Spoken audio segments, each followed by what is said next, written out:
안녕하십니까. 배종찬의 시사본부 시작합니다. 주류 희생혁신안을 두고 벌어진 국민의힘 지도부와 혁신위의 힘겨루기. 김기현 대표가 판정성을 거뒀다는 평가입니다. 김 대표와 이뇨한 혁신위원장의 어제 해동에 이어 오늘 혁신위가 조기 종료를 선언했지요. 연일 강경 발언을 내놓고 있는 이낙연 전 민주당 대표는 탈당 후 이준석 전 국민의힘 대표와 연대할 가능성이 거론되면서 관심을 모으고 있습니다. 반윤 반명 빅텐트로는 실현될까요? 복잡한 정치권 현안들 각설하고 시즌2에서 장성철 서영주 두 분과 이야기 나눠보겠습니다. 얼마 전 미국의 인플레이션 감축법의 구체적인 기준이 발표됐는데요. 중국 자본의 지분율이 25% 이상인 법인에게는 보조금을 주지 않겠다는 내용입니다. 여전히 리스크가 해소되지 않았다는 평가가 나오고 있는데요. 경제본부에서 자세한 내용 살펴보겠습니다. 12월 7일 목요일 배종찬의 시사본부 지금 출발합니다.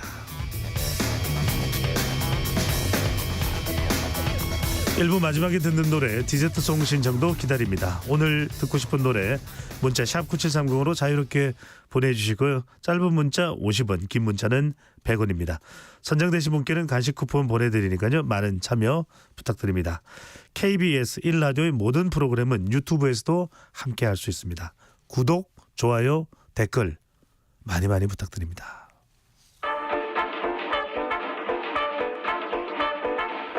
배종찬의 시사본부 한입뉴스. 오늘의 핵심 뉴스 한입에 정리하는 한입뉴스 시작합니다. 오늘은 미디어인권연구소 뭉클 이봉우 연구원과 함께합니다. 어서 오세요. 네, 안녕하세요. 네, 어제 누가 부르는 소리 들리지 않았어요? 아, 예, 조금이지만 네. 저를 찾는 청취자 여러분들이 있다는 얘기를 들었습니다. 결코 조금은 아니었습니다. 네, 그래서 날짜가 요일이 조정됐을 뿐 이봉우 연구원과 함께합니다. 네. 자, 첫 번째 뉴스는 건강과 관련된 부분입니다. 지금 감기 걸리신 분들 참 많습니다. 주변에. 최근 날씨가 추워지면서 코로나19와 독감 등 여러 호흡기 질환이 유행 중인데요.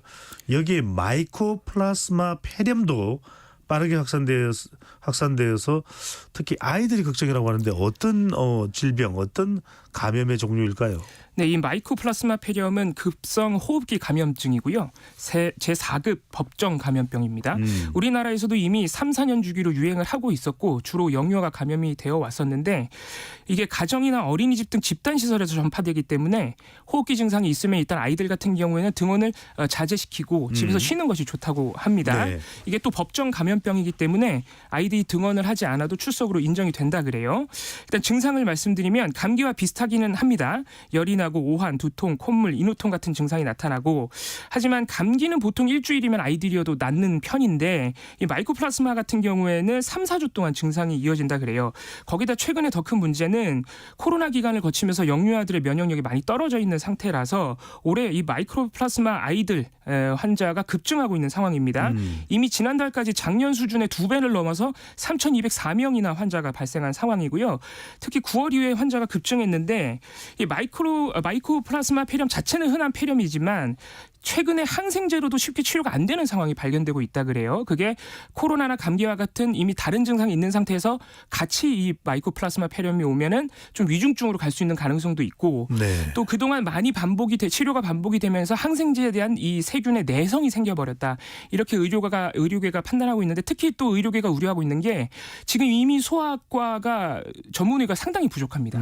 올해도 전문의 모집이 전국에서 다 미달난 곳, 심지어는 0명 모집인 것도 굉장히 많은 상태라 이게 치료 자체는 쉽지만 만약에 합병증으로 위중증으로 가는 아이들이 많이 발생할 경우에 이 소아과들이 지금도 허덕이고 있는데 좀 대란이 올 수 있는 위기가 있다. 이렇게 지금 소아과 협회에서는 또 우려를 하고 있어서 네. 이 부분에 정부의 대책이 좀 필요해 보이는 상황입니다. 그러니까 보건복지부를 비롯해서 빠른 시일 내에 또 시간 총각을 다툽니다. 대응책이 미리 마련되고 좀 준비가 되면 좋겠습니다. 어제까지 조희대 대법원장의 인사청문회가 있었는데요. 대법원장 후보자 인사청문회가 있었는데 이틀간 진행됐습니다. 여타 청문회와 달리 상당히 차분했다 이런 평가가 나옵니다. 네, 일단 이틀간의 청문회에서 이 조희대 후보자의 어떤 신상 문제나 도덕성 문제보다는 거의 대부분 이 사법부 현안 그리고 조희대 후보자와 관련됐던 과거 판결 이런 문제들로 논의가 되면서 여타의 이 청문회보다 훨씬 차분했다 이렇게 평가가 나오고 있고요. 이 조 후보자가 특히 사법부 독립 수호나 이 재판 지연 문제 같은 현안은 물론이고 이 조건부 구속영장 제도와 같이 이 강제 수사가 너무 남발되는 경향이 있다 이런 부분에 대해서 대책을 적극적으로 검토하겠다고 밝히면서 이 사실 여야를 막론하고 좀 좋은 평가가 나오기도 했습니다. 특히 어제 청문회에서 이 피의자에게 구속영장을 발부하는 대신 거주지를 제한하는 등의 조건을 두고 되도록이면 불구속 상태에서 재판을 받게 하는 조건부 구속 제도에 대해서도 이 대법원장이 되면 적극적으로 추진하겠다고 밝혔고요. 그 외에도 조희대 후보자가 밝힌 보관들을 몇 가지 보면 일단 사형제를 가석방 없는 무기형으로 장기적으로는 대체해야 한다 하면서 이 사형제 폐지에 대한 의지는 어느 정도 또 확인이 됐고요.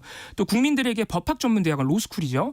로스쿨 진학할 기회를 더 확대해야 되기 때문에 이 사법고시 부활보다는 방송통신대학교 로스쿨 등 로스쿨을 확대하는 게 더 낫다. 이런 의지를 밝히기도 했고요. 네. 또 대법관들 다양성이 너무 부족하지 않냐는 지적에 대해서도 전적으로 공감한다면서 이 여성 등 이 더 많은 사람들에게 대법관 기회가 가야 된다. 이런 얘기도 해서 심지어는 야당 의원들이 이 조희대 후보자의 과거 미담을 말하기도 했습니다.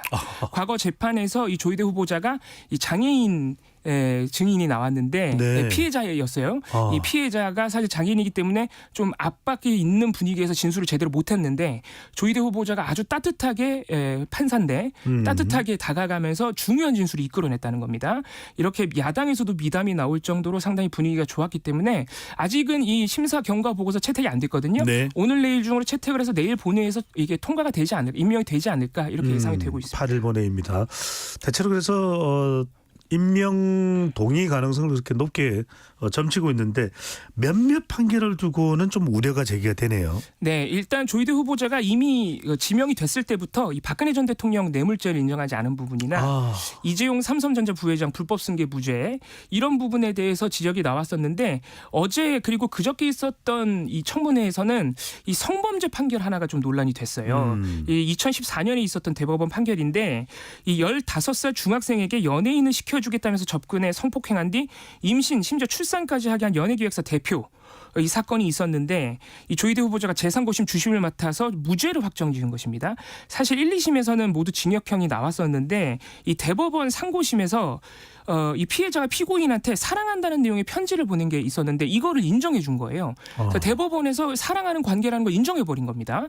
15살 중학생과 48살 연예기획사 대표인데 그래서 이게 논란이 됐었는데 이제 파기환송심을 갖다가 재3고심으로 온 거를 조희대 후보자가 주심으로서 확정을 한 거예요.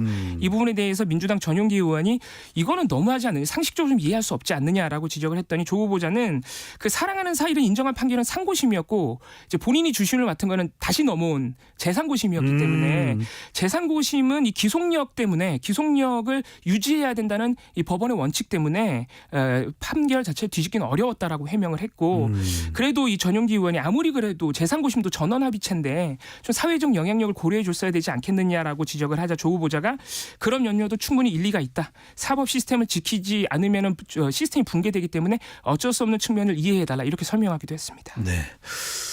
자, 조희대 대법원장 후보자보다도 더 주목받는 인물입니다. 어제 윤석열 대통령이 특수통 검사 출신 김홍일 방통위원장 후보자를 내정하자 야당이 반발했는데 하나에까지 거론되며 여야 공방이 격화되는 양상입니다. 권칠성 더불어민주당 수석 대변인 하태경 국민의힘 의원 잇따라 듣고 오겠습니다. 김홍일 위원장은 윤 대통령의 검사 재직 시절 직속 상관으로서 윤석열 대통령을 필두로 한 검찰판 하나의 선배입니다. 50 신군부가 정치 군인들로 국가 요직을 독식했듯 대통령이 임명하는 모든 자리에 특수통 검사들로 채우려고 합니까? 권력을 잡기 위해서라면 온갖 불법을 다 저지를 수 있다. 불사하겠다. 그건 뭐 딱 보니까 이재명 떠오르더라고요. 제명 하나에도 있잖아요. 네, 여야 간의 또 반응도 다르긴 합니다. 또 뭐 이 지금 김홍일 방통위원장 후보자에 대해서는 여러 가지 관련 보도 평가도 잇따르고 있는데 한입뉴스에서는 이 점을 좀 짚어볼까요? 야당과 언론계에서 반발이 큰 이유가 뭐 검사 출신이다, 어떻다, 대통령과의 관계 때문에 이런 걸 떠나서 권익위원장 시절 바로 지금 권익위원장입니다. 방통위의 공영방송 이사 해임 관련해서 연관이 되어 있다. 이런 지적이 나오는데 이건 어떤 내용입니까? 네, 오늘도 민주당 홍익표 원내대표가 이 부분을 다시 한번 지적을 했습니다. 이 방통위가 공영방송을 해임하는 과정에서 권익위가 이 공영방송 이사들에게 뭔가 청탁금지법 등의 문제가 있는 것으로 조사 결과를 내면서 일조하지 않았느냐 이런 지금 비판을 가하고 있는데 좀 구체적으로 말씀드리면 방송통신위원회가 지난 8월에 권태선 방송문화진흥회 이사장을 해임을 했죠. 그래서 MBC 경영진 교체 작업에 들어갔다 이런 평가가 나왔었는데 9월에 법원이 이 집행정지 가처분을 인용했습니다. 그래서 방통위의 해임 처분을 정지한 거예요. 그러면서 해임 사유가 부당하다고 판단까지 해준 것이죠. 그런데 이제 김기중 이사, 박문진 이사도 마찬가지 절차를 거쳐서 해임 집행이 정지가 됐습니다. 그런데 이런 상황에서 지난 11월 21일에 김홍일 위원장, 지금도 위원장이죠. 이 권익위원회가 권태선 이사장이 업무 추진비 492만 원을 쓰는 과정에서 청탁금지법 위반 그리고 배임 소지가 있다면서 경찰에 사건을 넘긴 거예요. 수사 요청을 했습니다. 근데 문제는 구체적으로 어떤 부분에서 청탁금지법을 위반했다는 것인지 그 내용은 또 밝히질 않았습니다.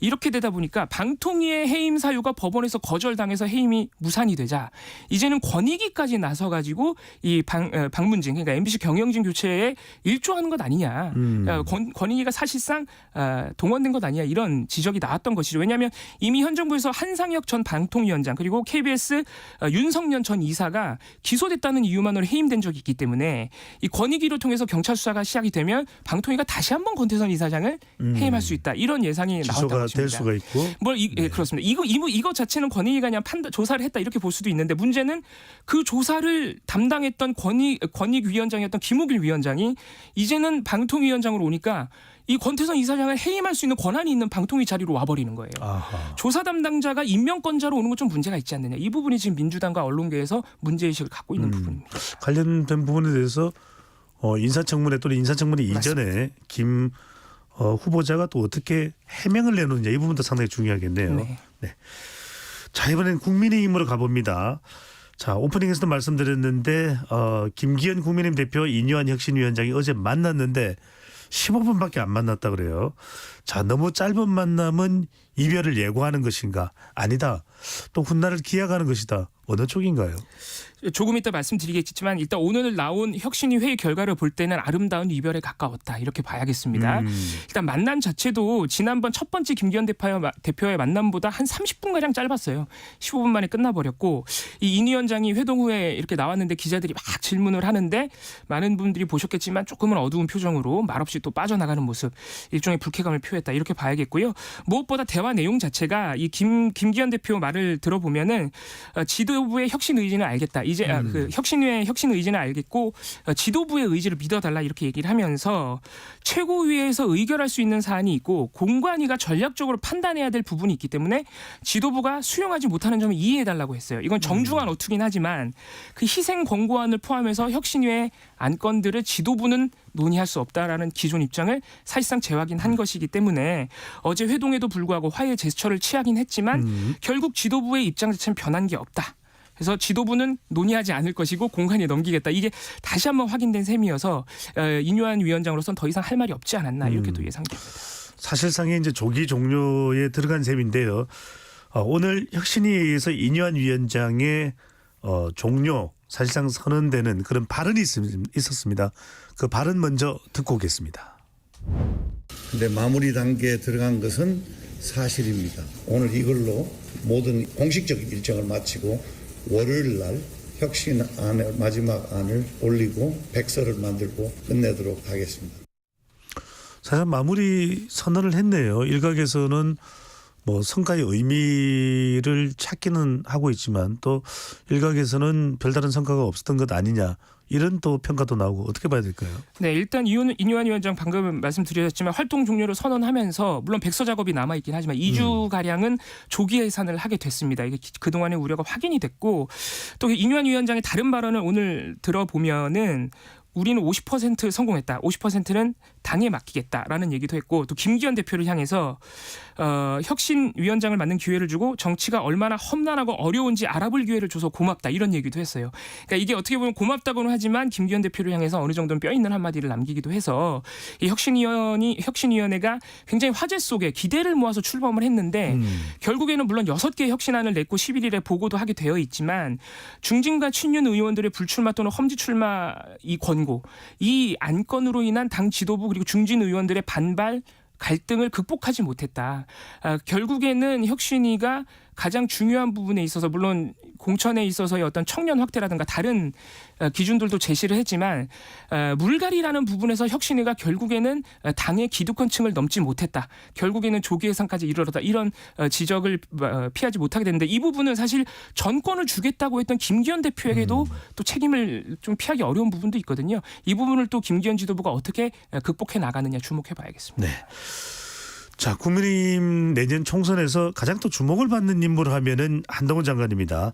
한동훈 장관이 어제 처음으로 여당 의원총회에도 참석을 했는데 윤재욱 원내대표보다도 언론들로부터 더 많은 주목을 받는 그런 모습이었어요. 네, 그렇습니다. 어제 국민의힘 정책의원 총회에 참석을 했고 일단 참석한 이유 자체는 출입국 이민관리청을 지금 법무부가 신설하기 위해서 노력을 하고 있죠. 이게 왜 필요한지를 굉장히 한동훈 장관이 역설을 하는 그런 자리였습니다.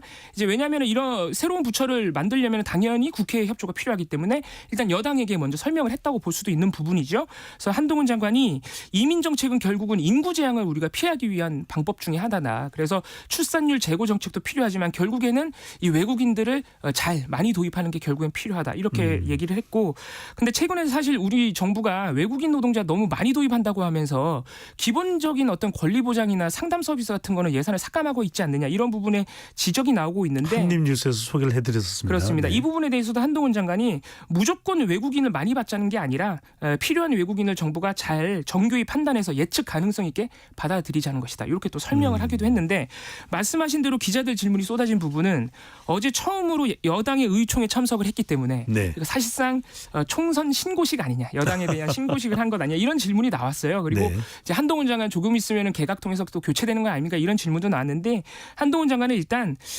대한민국 미래를 준비하는 중요한 정책을 정부 여당과 함께 논의하는 것은 장관의 통상적인 업무일 뿐이다. 그리고 나의 교체 문제는 내가 결정할 문제가 아니다. 이렇게만 설명을 해서 네. 여전히 확답을 하거나 또는 거부하는 것도 아닌 이 중도적인 또 입장을 밝혔다고 볼 수 있겠습니다. 절대 출마 이야기는 안 안 하고 하지만 있습니다. 불출마 이야기도 안 합니다. 안 하는 것이죠. 네.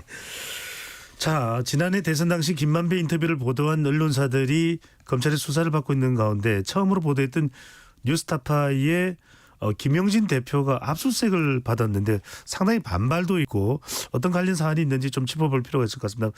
먼저 뉴스타파 김용진 대표의 발언부터 듣고 오겠습니다. 오늘은 무도한 윤석열 정권과 국민이 아니라 정권을 수호하는 정치검찰이 얼마나 악랄하게 언론을 탄압하는가를 가장 적나라하게 보여주는 역사에 영원히 남을 그런 치욕적인 가장 암울한 언론 환경, 언론 현장의 한 날로 기록될 것입니다.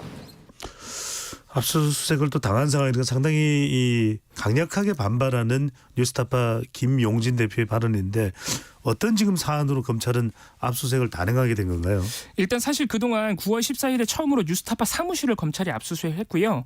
이 혐의 언론사들에 대한 이 검찰의 강제 수사 이유는 윤석열 대통령 명예훼손 혐의입니다. 그리고 일부 기자들, 뭐 경향신문 기자나 일부 기자들에게도 마찬가지로 다 이 명예훼손 혐의가 허위 보도를 통한 명예훼손 혐의로 수사를 하고 있죠. 근데 김용진 대표 같은 경우에는 어떤 이유로 이제 어제 압수수색까지 했냐면 김용진 대표가 올해 1월에 그러니까 검찰 수사가 시작되기 한 8개월 전에 그 2021년 9월 논란의 인터뷰 당시에 이 신앙림 씨가 저서 판매 명목으로 김만배 씨에게 1억 6,500만 원을 받았다는 그 돈거래 사실을 올해 1월에 김용진 대표도 신앙림 씨한테 듣고도 지금까지 쉬쉬했다. 그 쉬쉬한 거는 결국엔 그 문제 인터뷰가 보도되는 과정, 2022년 3월 6일이죠.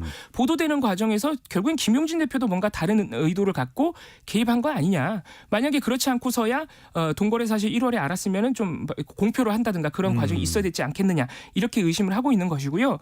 이제 김용진 대표 방금 발언 드렸지만 굉장히 크게 반발하고 있습니다. 왜냐하면 그 인터뷰 당시나 보도 당시가 아니라 올해 1월에 와서야 김용진 대표 대표가 동거래 사실을 알았다는 사실 자체가 보도 당시에는 뉴스타파가 동거래 사실을 전혀 몰랐다는 것을 오히려 반증하지 않느냐. 그렇기 때문에 오히려 보도 개입에 대한 가능성이 없는 것인데 검찰이 무리하게 수사한다. 그리고 또 한 가지는 이 검찰이 지금 언론사 수사할 때마다 자꾸 배임수재, 이 배임수재 혐의는 사실 신학림 씨에게 적용된 혐의예요. 왜냐하면 동거래가 있었기 때문에. 근데 언론사들한테는 배임수재가 아니라 명예훼손 혐의로 수사를 하고 있는데 왜 자꾸 전혀 무관한 배임수재 혐의를 가지고 오느냐. 이거는 검찰이 직접 수사할 수 없는 명예훼손까지 억지로 직접 수사를 하기 위해서 언론사를 압박하기 위해서 동원하고 있는 것 아니냐. 이런 부분도 지금 김용진 대표 언론사들이 강하게 반발하고 있습니다. 그렇군요. 시간이 많지 않아서 이거는 짧게 한번 소개를 해주시면 좋을 것 같아요. 오늘 들어온 재판 소식입니다. 중대재해처벌법 제정에 계기가 됐던 고 김용균 씨 사망 사건의 원청업체인 한국서부발전 전직 사장이 결국 대법원에서 무죄 판결을 받았다고요? 그렇습니다. 김용균 씨 같은 경우에는 하청업체 비정규직 노동자고요. 2018년 12월 11일 서부발전 태안 화력발전소에서 이 밤늦게 홀로 컨베이어 벨트 점검 작업을 하다가 홀로 일을 했어요. 어두운 환경에서. 네. 결국 컨베이어 벨트에 끼어 사망하는 일이 있었는데 이게 2020년 8월 검찰이 김병숙 전 서부발전 그러니까 원청 사장입니다. 등 14명 임직원을 형사처벌 책임이 있다고 하면서 재판에 넘겼습니다만 1, 2심에 거쳐서 오늘 대법원도 이 김병숙 원청 사장에 대한 무죄를 확정 판결했습니다. 요약해서 말씀드리면 네. 원청 사장은 안전조치 의무 예방조치 같은 것들을 만들고 승인할 책임만 있을 뿐이지 구체적으로 현장에서 그 예방조치를 이행하고 점검할 의무는 없다는 이유입니다. 네. 나머지 임직원들도 대부분 마찬가지고 실형 선고를 받은 사람이 한 사람도 없어요. 그래서 우리가 이 사고로 하여금 원청 사장도 책임이 있다는 원칙을 확립해 왔는데 결국에는 또 무죄가 나오면서 노동계와 이 김용균 씨 유가족의 반발이 심해질 것으로 보입니다. 그렇군요. 지금까지 한입뉴스 이봉우 연구원과 함께했습니다. 잘 들었습니다. 감사합니다. 이 시각 교통정보 듣고 돌아오겠습니다. 교통정보센터 이성미 리포터. 네, 이 시각 교통정보입니다. 서울 시내 세종대로에서 행진을 하고 있습니다. 정부 서울청사에서 출발했고요. 지금은 광화문에서 세종대로 사거리로 향하고 있습니다. 이후 서울시청까지 이동합니다. 이 행진으로 세종대로 하위 2개 차로가 부분 통제되고 있습니다. 강변북로 구리 방향으로는 교통량이 다시 늘었습니다. 서강대교에서 반포대교 사이 정체가 되고요. 고속도로는 경부고속도로 서울 방향인데요. 북천안에서 사고가 있었는데요. 처리 작업 끝나고 여파가 많이 짧아졌습니다. 북천안 부근 2km 구간 막힙니다. 이후로는 양재나들목에서 반포까지 정체되고요. 중부 내륙고속도로 창원 방향으로 북상주나들목 부근 4km 구간 작업으로 밀립니다. 남진나들목에서 칠서 휴게소 부근도 작업으로 정체되고요. 대구 부산고속도로 대구 방향으로는 수성나들목에서 동대구까지 6km 구간 여기도 작업 여파로 밀립니다. KBS 교통정보센터였습니다.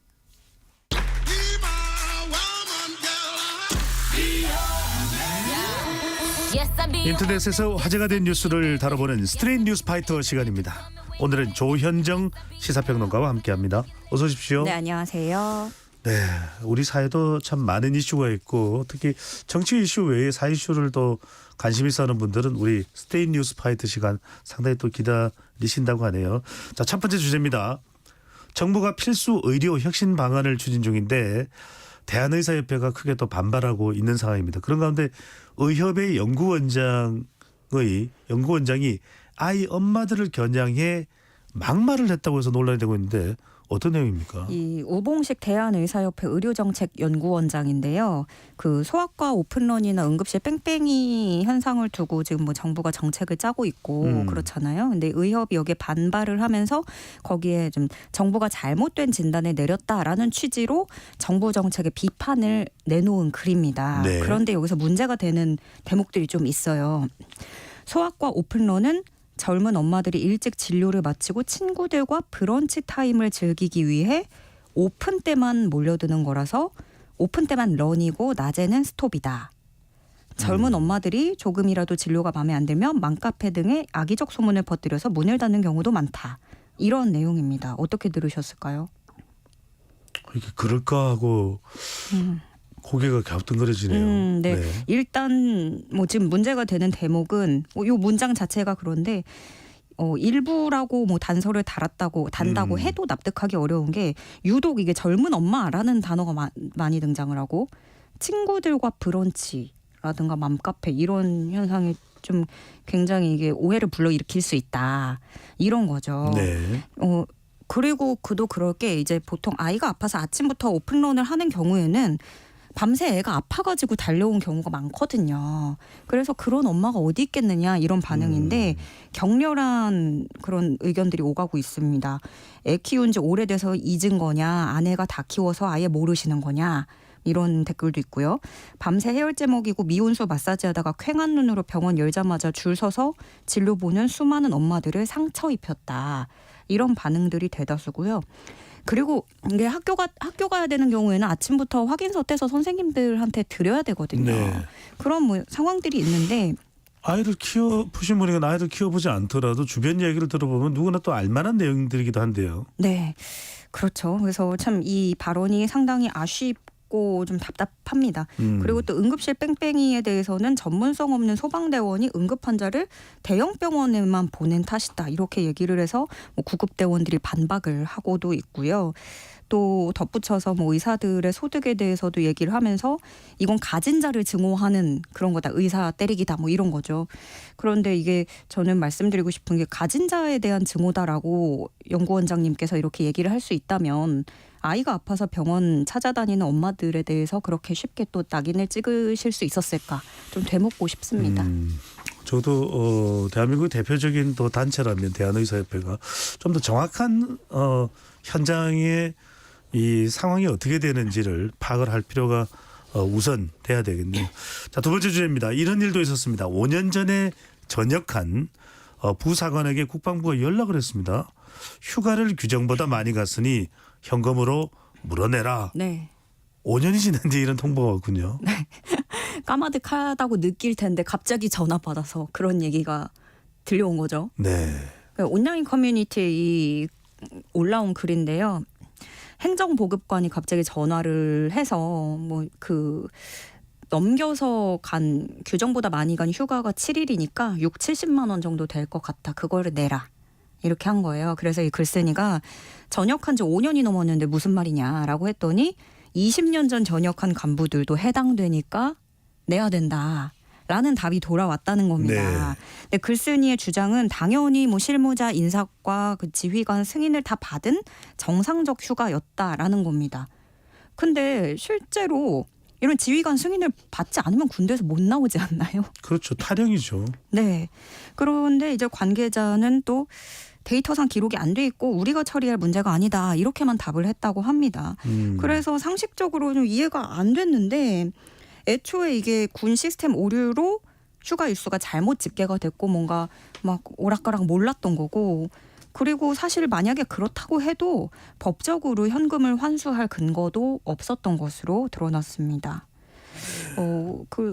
그런데 이런 경우가 상당히 많다고 해요. 이번에 드러난 게 정해진 기간보다 연차를 더 많이 사용한 군 간부가 최근 5년 동안 6,500여 명에 이른다고 하는데 이걸 비용으로 환산해서 국방부는 15억 원에서 20억 원을 돌려받아야 된다라고 추산을 하고 있는 겁니다.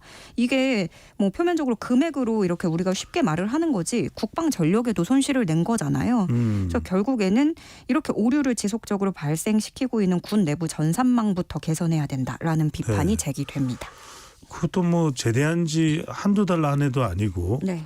5년이 지난 지 연락이 왔다. 그리고 20년 전 전역한 간부들도 해당한다. 그 사이에 뭐 신상의 변화가 있는 사람들도 있을 테고요. 네. 잘 납득이 되진 않네요. 자, 세 번째 주제입니다. 이탈리아에서는 한 20대 여성의 장례식에 이건 저도 뉴스로 봤습니다. 만여 명이 몰려들며 춤하고 있습니다. 다름 아니라 전 남자친구에게 잔인하게 살해당한 20대 여대생의 장례식이었는데요. 네. 참 사연이 궁금합니다. 이 대학 졸업을 앞두고 있던 이탈리아 한 여성이에요. 알프스 산기슭 외딴 지역에서 숨진 채 발견이 됐는데 전 남자친구가 범행을 인정을 했고요.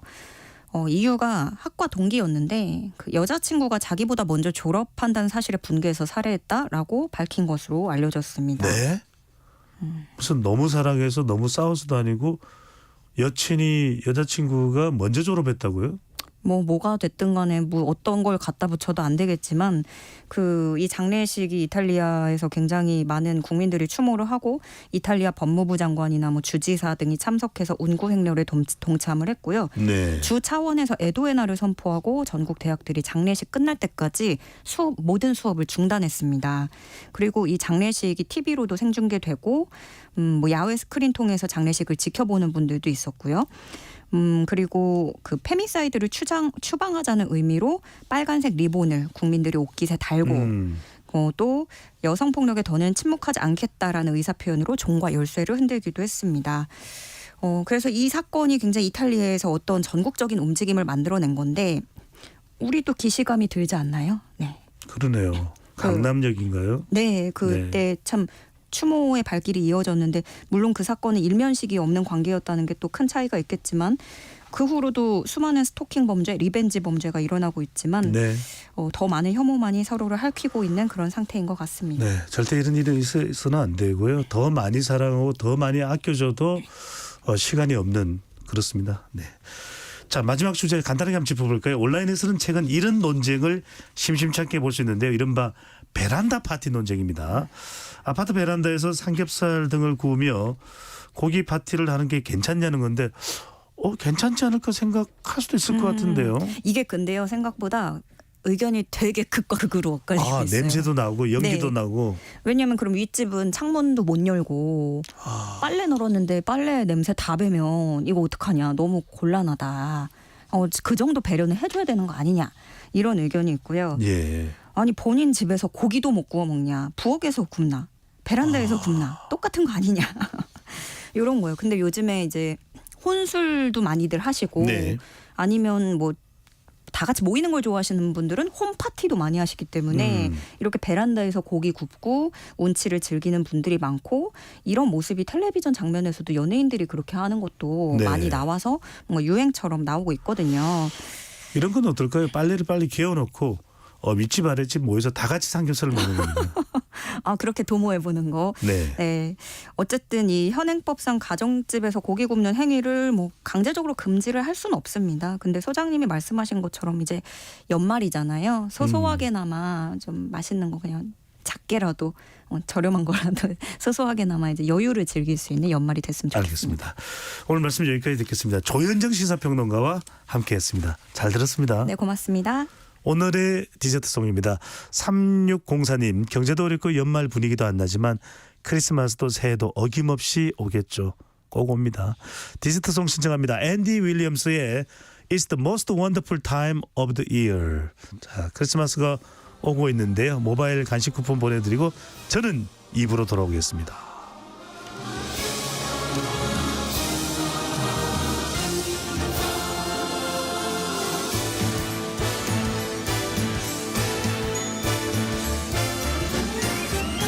It's the most wonderful time of the year, with the kids jingle belling and everyone telling you be of good cheer.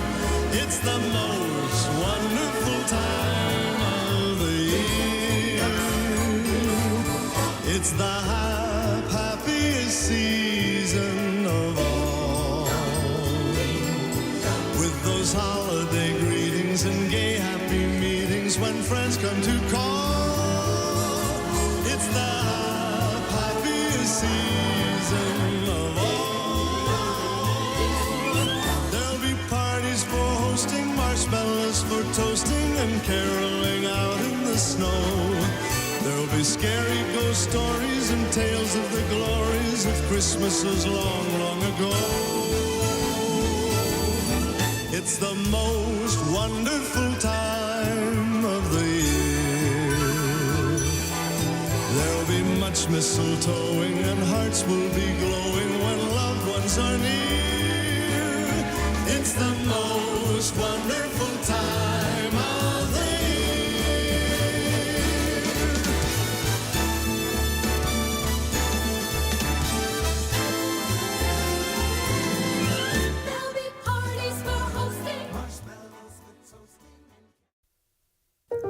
도도를 가로수와 전신주가 가로막아 차도로 다녀요. 불법 주정차 단속이 불공정해요. 기준을 공정하게 바꿔주세요. 눈에 띄는 급식카드 창피해서 밥을 못 먹겠어요. 공익민원이나 국민 제안이 거절돼 속상하셨나요? 이제 국민신문고에서 국민권익구제 패스트트랙 적극 행정 국민신청을 이용해보세요. 국민이 신청한 정책 아이디어.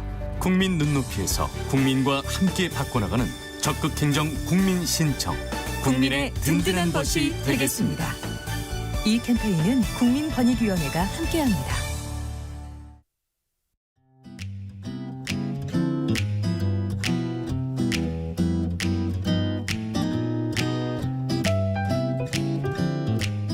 안녕하세요. 바른말 고운말입니다. 앞으로 올 날들을 염두에 두고 대비하는 것에 중점을 두고 살아가기보다는 현실의 만족과 편안함을 더 중요시하는 가치관을 강조하는 사람들도 있죠. 이처럼 돈이나 물건 같은 걸 아끼지 않고 쓰는 모양을 가리켜 말할 때 흥청망청이란 표현을 쓰곤 하지요. 그리고 그 외에도 흥에 겨워서 마음대로 즐기는 모양을 말할 때도 흥청망청이라는 표현을 써서 흥청망청 먹고 마시며 논다 같이 말하기도 합니다. 흥청망청과 글자의 모양이 비슷한 표현 가운데 흔전만전이란 것도 있는데요. 이 표현 들어보셨나요? 흔전만전은 흥청망청과 마찬가지로 돈이나 물건 같은 것을 조금도 아끼지 않고 함부로 쓰는 듯한 모양을 가리킵니다.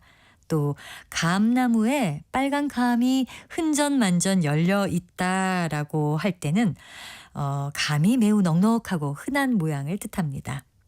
흥청거리다, 흥청대다 같은 동사로도 사용하는데요. 흥청망청이란 말에서 흥청 뒤에 덧붙인 망청은 운율을 맞추기 위해서 쓴 대꾸에 지나지 않습니다.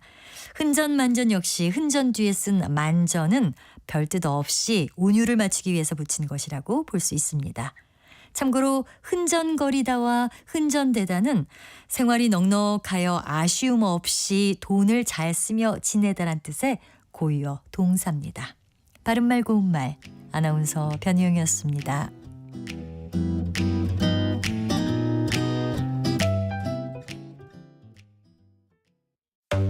3대 얘기 중에서도 맞는 얘기가 있잖아요. 그러면 거기까지 동감이 이루어졌으니까 그럼 또 요 다음 가시죠. 하면서 정반합 이렇게 가야 되거든요. 이기고 지는 걸 떠나서 좋은 결론을 또 줄여내셨으면 좋겠어요. 선 넘지 않는 그런 토론. 별로 의미는 없을 것 같아도 그래도 그런 자리가 자꾸 있어야 뭐가 변화가 있을 것 같아요. 그렇게 하다가 보면 뭐라도 하나 얻어 걸리는 게 있겠죠.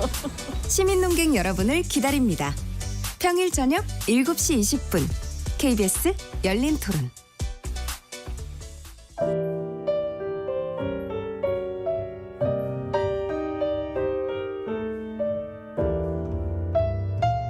내일의 품격, 김성환의 시사야에서 챙겨가세요. 하루를 마무리하는 시간 꺼내보는 당신의 지식 창고. KBS 일라디오 김성환의 시사야. 평일 밤 10시 5분 여러분을 찾아갑니다.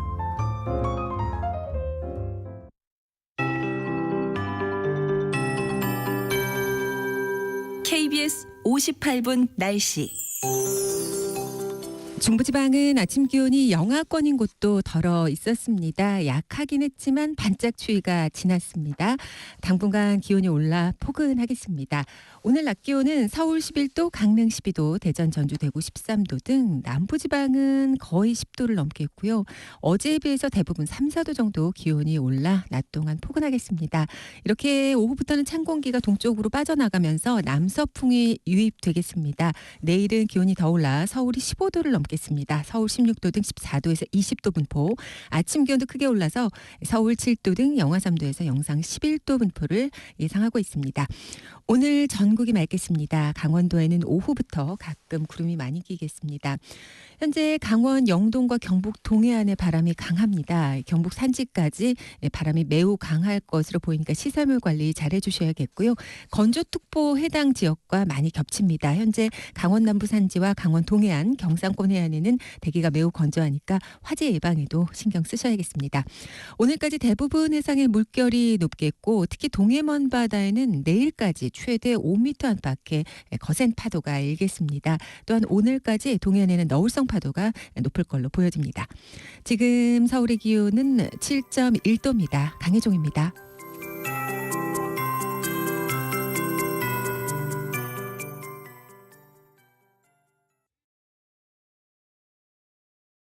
정성을 다하는 국민의 방송 KBS가 한시를 알려드립니다. AM 711kHz, FM 97.3MHz, KBS 1라디오입니다. HLKA.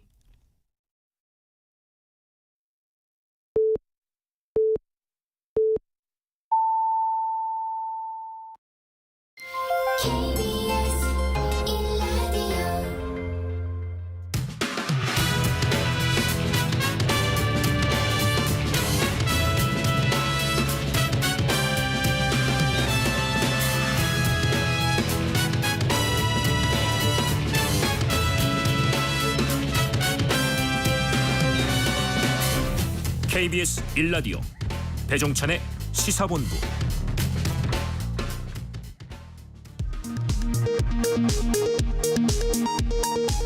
이 시각 라디오 정보센터 뉴스입니다. 중대재해처벌법 제정의 계기가 된 고 김용규 씨 사건과 관련해 사망사고의 책임을 원청기업 대표에게 물을 수 없다는 대법원 판결이 나왔습니다.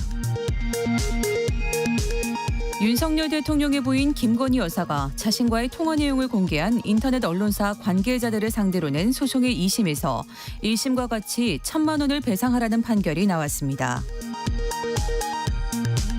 고 채모상병 사망사건을 조사하다가 항명 등 혐의로 기소된 박정훈 전 해병대 수사단장이 오늘 첫 공판에 참석하면서 수사 외압을 규명하는 공수처의 수사가 더디기만 해 안타깝다고 밝혔습니다. 서해 공무원 피격 사건을 감사해온 감사원이 관련자 13명에게 징계 등을 5개 기관에 주의를 요구했습니다. 납품업체를 상대로 행사 독점을 강요하는 등 이른바 갑질을 한 혐의로 CJ 올리브영에 대해 공정거래위원회가 18억여 원의 과징금을 부과하기로 했습니다. 지금까지 라디오 정보센터 뉴스 정원나였습니다.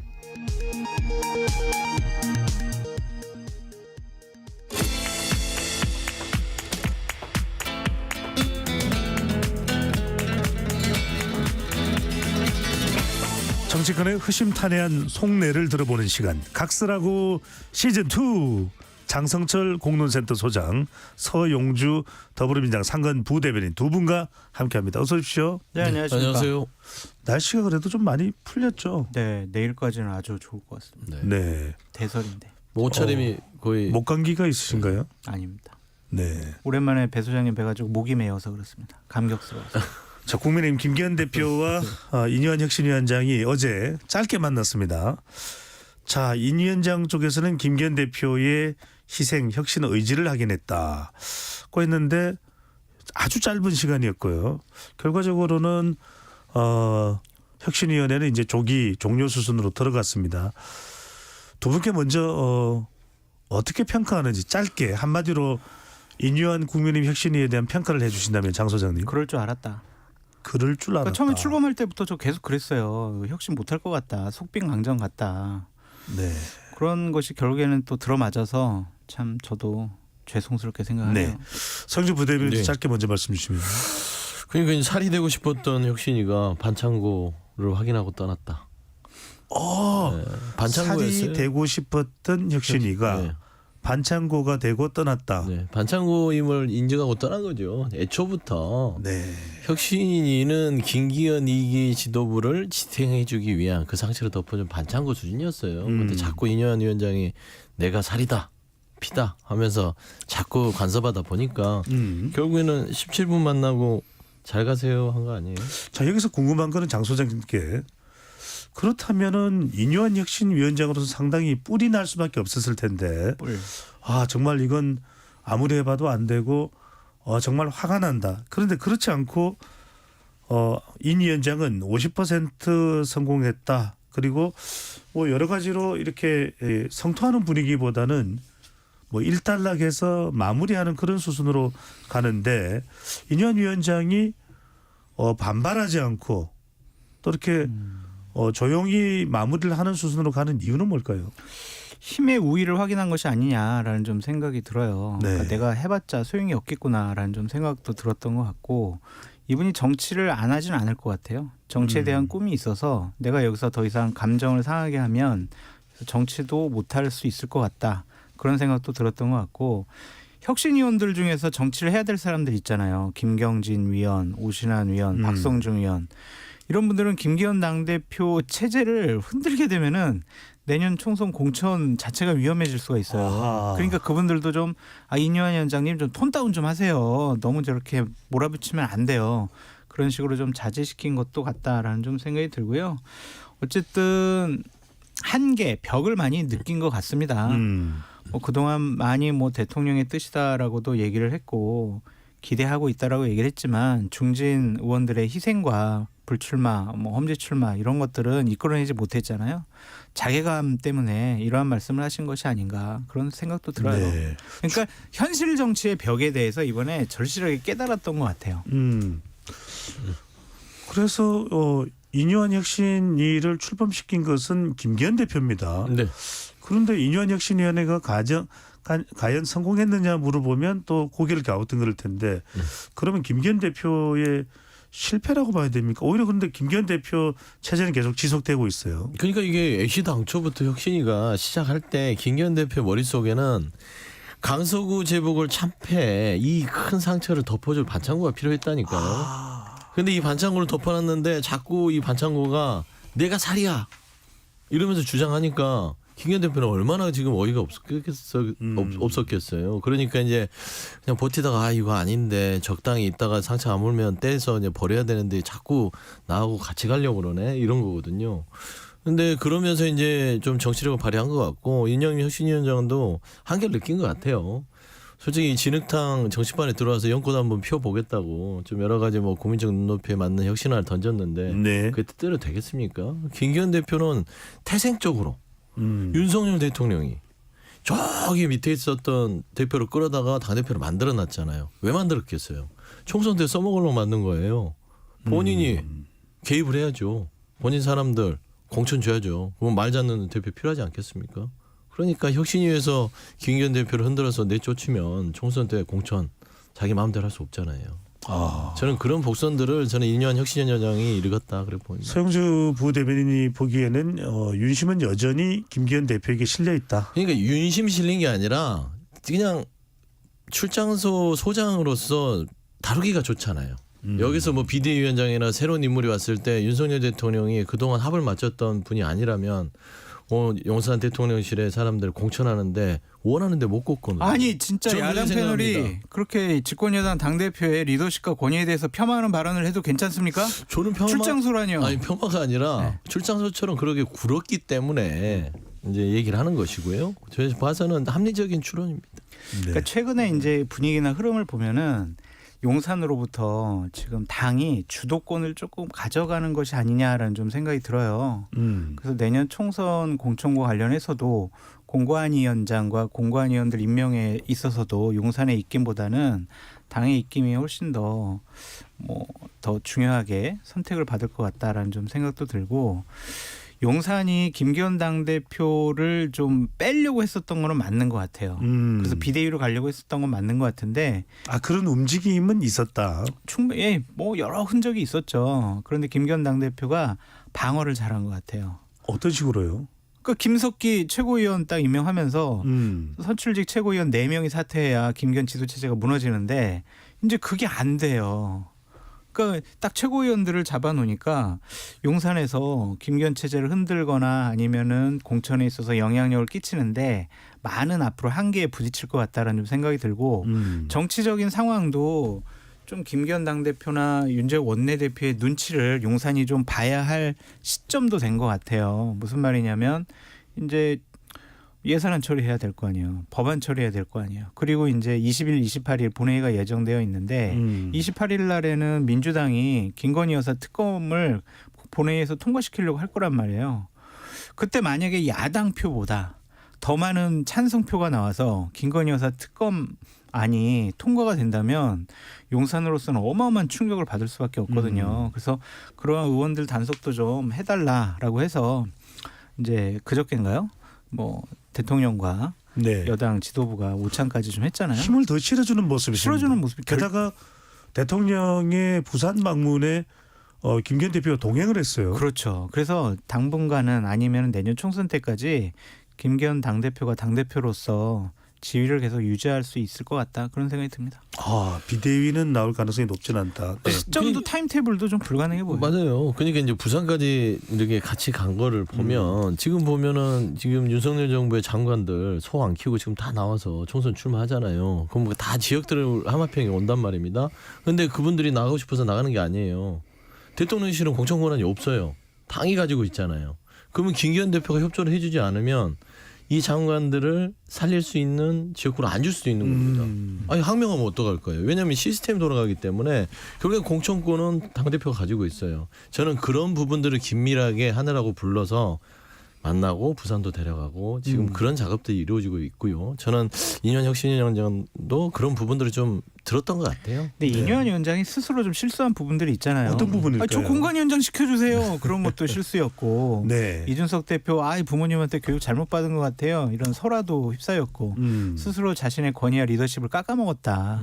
그런 것에 대해서도 분명히 용산에서 부담스러워했을 것 같다는 생각이 듭니다. 네, 자충수로 여겨질 수 있는 부분도 있다. 자, 그래서 이제 중요한 것은 공천관리위원장입니다. 이뇨한 위원장도 거론을 했었던 김기현 대표는 희생혁신안과 관련해서 이런 이야기를 합니다. 당의 혁신과 총선 승리에 도움이 될 것으로 확신한다. 다만 최고위에서 의결할 수 있는 사안이 있고 공관이나 선거 과정에서 전략적으로 선택해야 할 일이 있다. 자, 그렇다면 공관위원장의 임명을 좀 늦춘다. 이건 의결됐습니다. 그러면 좀 더 김기현 대표 체제로 지속되다가 공관위원장으로 넘어갈 텐데 이 대목입니다. 누가 될까요? 김병준 전 비대위원장이 유력한 거 아니냐 그런 보도가 나왔는데 김병준 위원장은 고사를 했다라는 얘기도 들려요. 그래서 제가 이제 어제 들은 얘기는 이양희 전 윤리위원장 있잖아요. 이양희. 네, 그분에게 이제 제의를 했는데 그분은 저 시켜주시면은 저 하겠습니다. 거부 의사를 밝히지 않았다. 그래서 공관위원장이 될 가능성도 배제할 수 없다. 그렇게 보여집니다. 이렇게. 전 윤리심판위원장인가요? 윤리위원장. 윤리위원장이고 여성이고 부친이 이철승 국회의원이죠. 예. 전 국회의원의 그리고 또 다른 사람 그런 데는 김한길 위원장은 어떤가요? 김한길 위원장이 당해가지고 공천권을 휘두르게 되면은 그거는 아마 의원들부터 반발할 것 같아요. 그러니까 이뇨한 위원장이 조금 세밀하게 전략적으로 움직였어야 되는데 영남 중진 의원들 빨리 다 희생, 사퇴, 불출마 막 이러니까 영남 중진 의원들이 똘똘 뭉쳐가지고 일단 김기현 체제를 유지해야 된다. 김기현 대표를 우리가 뒷받침해주자. 이렇게 된 거거든요. 근데 만약 김한길 위원장이 온다라고 하면 영남 중진 의원들은 그냥 칼날 위에 쓴 목숨과 같을 거예요. 공천 못 받는다고 생각할 겁니다. 그래서 김기현 당대표부터 시작을 해서 당에 있는 중진 의원들이 김한길 위원장 오는 것은 아마 막을 거예요. 그리고 김한길 위원장이 보수우파 진영에서 정치를 해오지 않았잖아요. 그 심리적인 거부감도 분명히 있을 겁니다. 서영준 부대변인 이렇게 여쭤볼게요. 이뇨한 혁신위원장의 김한길 위원장의 좀 무게가 실렸다. 그리고 대통령의 마음을 움직일 수 있는 사람은 김한길 위원장이다. 이런 분석도 들어있었거든요. 처음에 있었죠. 그렇다면 혁신위가 더 잘 됐었을 테 지금보다 이제 성과적으로 혁신위에서 봤을 때 더 잘 될 수도 있었을 텐데 더 진전되지 못한 이유. 김한길 위원장이 혁신위에 대한 힘이 좀 빠졌다고 이렇게 해석을 해야 되나요? 김한길 위원장과 윤석열 대통령 사이의 어떤 그런 애정 관계가 조금 좀 식지 않았냐라고도 볼 수 있지요. 그러니까 최근에 인사 이제 개각이 있었잖아요. 2차 개각에서 제가 듣기로는 김한길 위원장 쪽에서 추천한 인물들이 많이 등용이 안 됐다더라고요. 그러니까 그렇게 받아들이지 않는 것들을 보면 좀 어떤 사람 관계라는 게 늘 일관적으로 갈 수도 없는 뿐더러 또 윤석열 대통령 스타일이 그렇지 않습니까? 그때그때 필요하면 쓰고 버리고 하는 스타일이라서 이준석 전 대표도 대표적으로 그렇고요. 저는 이뇨한 혁신위원장 보면서 이런 생각이 들었어요. 아, 이준석 전 대표 마음이 좀 이해가 되시나라는 생각도 들더라고요. 그러니까 열심히 와서 당에서 일을 했는데 이제 다 이제 사냥이 끝났잖아요. 할 일이 끝나서 이제 가세요 한때 그 씁쓸함 그런 부분들을 좀 느끼지 않았을까 생각하는데, 그러니까 이제 김한길 위원장이 뒤에 있다. 그리고 윤심이 있다. 이년혁 위원장도 처음에는 그런 생각을 가졌을 건데 결국에는 정치는 큰 어떤 흐름에서 말씀한 대로 장소장님이 말한 대로 영남 중진 의원들이 현역 의원들이고 이 체제를 유지하는 게 맞겠다 하고 많은 푸시를 대통령실에 하면 대통령도 정치적으로 판단했을 때 처음에는 혁신하고 막 이런 것들이 국민 눈높이에 맞고 좀 좋아 보일 수 있겠다고 생각했다가 이 의원들이 들고 일어나서 자꾸 얘기를 하면 변하기 나름이거든요. 저는 그런 부분에서 좀 윤심이 변했다. 저는 그렇게 보고 있습니다. 장소님도 그렇게 보시나요? 윤심이 변했다? 그렇게도 보여주고 아까 얘기했듯이 뭐 인유한 위원장이 개인적으로 실수한 부분들도 있었고 또한 정치권의 흐름상 집권 여당이 뭐 대통령과 대통령실에 대해서 약간의 좀 반감을 갖거나 아니면 좀 이거 뭐지라고 생각을 하면 대통령실이 받을 타격이 너무나 커요. 어쨌든 예산안, 김건희 여사 특검 이런 것들은 대통령실 불리한 이슈들이잖아요. 그래서 좀 눈치를 보는 것이 아니냐 그런 생각도 듭니다. 네. 자, 이번엔 민주당으로 가봅니다. 국민의힘 못지않게 민주당 내부도 꿈틀꿈틀합니다. 최근 이낙연 전 민주당 대표가 탈당을 시사했다. 이렇게 이제 보도가 되면서 이준석 전 국민의힘 대표와의 빅텐트설도 나오고 있는데 우선 서영조 부대변인이 네. 민주당의 반응을 가장 잘 아실 것 같은데. 뭐 가장은 아니고 심도 깊게 알고 있습니다. 더 깊다는 거죠. 네. 아니 네. 오늘따라 더 말씀을 현란하게 잘하시는 것 같아요. 죄송합니다. 다 이게 진행자가 너무 잘하셔서. PD님 저도 갈래요. 배종찬의 시사본부는 두 분의 발언을 공정하게 기회를 드리고 있습니다. 네. 자, 이낙연 전 대표가 탈당을 할 건지 또는 신당을 할 건지 이제는 연기가 났는데 시간을 더 끌어서는 안 된다고 본다라는 발언까지 나왔습니다. 어떻게 봐야 될까요? 그러니까 시간이 없다는 말은 맞아요. 그러니까 총선의 시기가 빨리 가고 있잖아요. 네. 근데 이제 이 두 가지죠. 이낙연 전 민주당 대표가 탈당을 시사했다. 이거 사실과 다르고요. 근데 이준석 전 국민의힘 대표의 빅텐트 설은 나올 수 있죠. 근데 빅텐트는 현실이 좀 비현실적이다. 두 가지 다 그렇습니다. 물론 이제 언론에서는 쓰기 좋은 소재가 된 거는 맞아요. 이낙연 전 대표의 발언 수위가 높아지고 등장하면서 여러 가지로 좀 이재명 지도부에 대해서 좀 부담을 주는 발언들을 하지 않습니까? 근데 이낙연 전 대표의 지금 등장은 그거 같아요. 그러니까 당 상임 고문이기도 하고 밖에서 봤을 때 지금 현 지도부 체제로서의 빈 곳이 많다. 이대로 민주당이 총선을 치렀을 때 승리를 장담할 수 없다라고 지적하는 거예요. 왜냐하면 민주당이 강서구 보궐선거 이후에 승리를 한 다음에 혁신에 대한 드라이브가 전혀 없었어요. 그거는 뭐 공이 많은 지적들을 받았지만 거의 잠잠하게 간단 말입니다. 국민의힘은 물론 혁신을 통해서 열매까지는 맺지 못했지만 뭔가를 던졌잖아요. 그런데 민주당은 그런 혁신안이 보이지 않아요. 예를 들면 당에 있는 여러 가지 기득권에 있었던 정치 선배들이 뭐를 내려놓겠다는 선언을 하는 것도 없고 그런다 해서 인재영입을 하는데 우리는 이런 문호를 개방한다 그런 것도 없고 여러 가지로 지금 그 답보된 상태에 있기 때문에 이낙연 전 대표나 김부겸 정세균 전 총리들이 모여서 지적을 하는 바입니다. 그러니까 이거는 이낙연 전 대표가 주도를 하는 건 맞지만 나머지 전 총리들이 무슨 자기 소신이 없겠습니까? 비슷한 시각을 갖고 있다라는 차원에서 당에 대해서 쓴소리를 하는 건 제발 우리가 빈자리 메워서 내년 총선에 이기자는 얘기예요. 탈당이 아니라.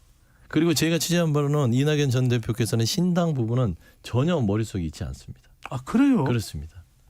본인은 신당 부분이 없고요. 그 내부적으로 이낙연 전 대표에 측근하셨던 의원들도요. 제가 여쭤봤더니 무슨 소리야 이렇게 하세요. 말도 안 되는 소리 하지 말라. 장 소장님은 어떻게 보십니까? 방송도 하고 계시지만 방송도 많이 보실 텐데 이낙연 전 대표의 최근 발언을 보면 상당히 수위도 높아지고 또 어젠가 오늘인가의 방송에서는 김부겸 전 총리도 만났다. 정세균 전 총리와는 식사를 했다. 여러 가지 이야기를 나눴고 당의 문제가 많다고 인식했다.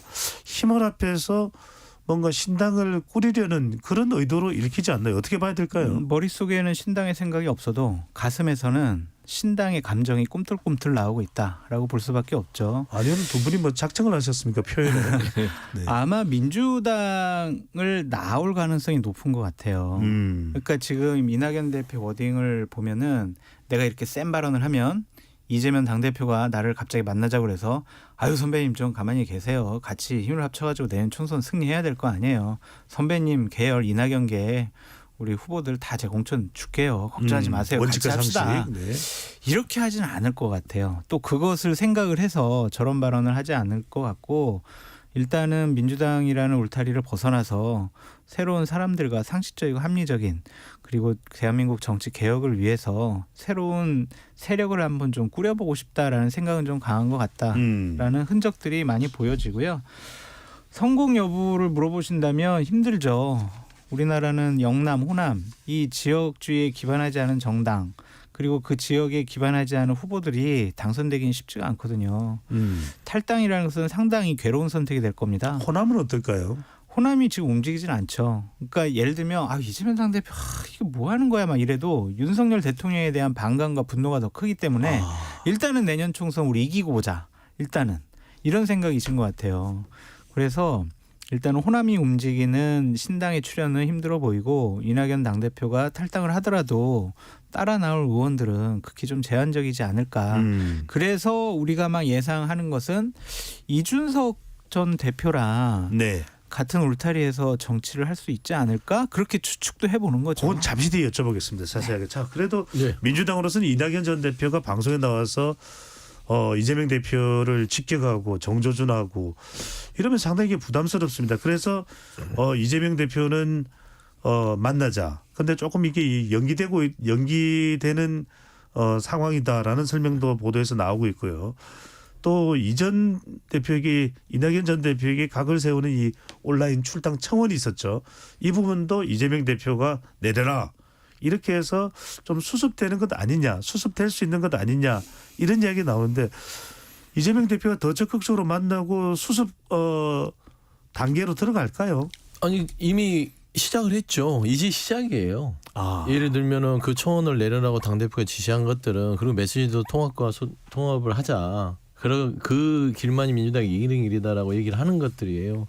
지금 이낙연 전 대표가 얘기하는 것들은 그런 본인의 지분을 달라는 게 아니에요. 그리고 내 말을 안 들어주면 신당 창당하겠다 협박하는 게 아니라 이 총선의 의미를 얘기하는 겁니다. 왜냐하면 민주당 이번 총선에서 이기지 못하면 이 윤석열 정부의 폭주 그다음에 검찰 독재 이런 우리가 주장하는 검찰공화국들이 지속적으로 반복될 수밖에 없기 때문에 민주당은 그런 위기의식을 가지고 총선에서 정말 강서구의 신승처럼 그렇게 승리를 해야 된다. 이 얘기를 하는데 지금 현재 체제로서는 그게 좀 요원해 보인다는 게 이낙연 전 대표의 이야기입니다. 그런데 그거를 툭 던지는 게 아니라 좀 세게 던지는 거예요.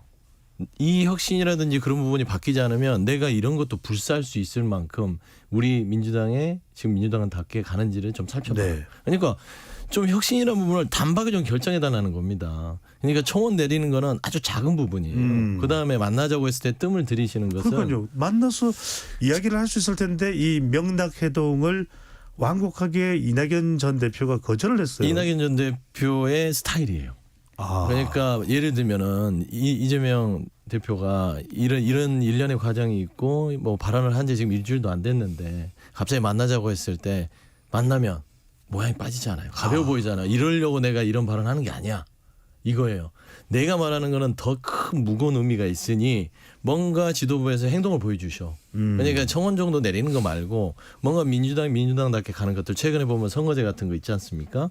그런 이제 원칙론에 있어서 정말 그런 결정을 해줄 수 있는지 그런 거를 던지는 거죠. 그리고 나서 이제 총체적으로 이제 좀 총선이라든지 민주당 갈 부분들에 대해서 논의를 하자. 그러면 그 당시에는 또 메시지가 완전 지금하고 180도 달라질 거예요. 그럼 민주당 탈당과 분당의 주요한 계기점은 선거제도 개편이 빌미가 될 수도 있을 것 같아요. 준연동형 비례대표제를 유지하느냐 아니면 병립형으로 돌아가느냐. 네, 어쨌든 이재명 당대표가 지난 대선 중에서도 계속 연동형하겠다라고 했거든요.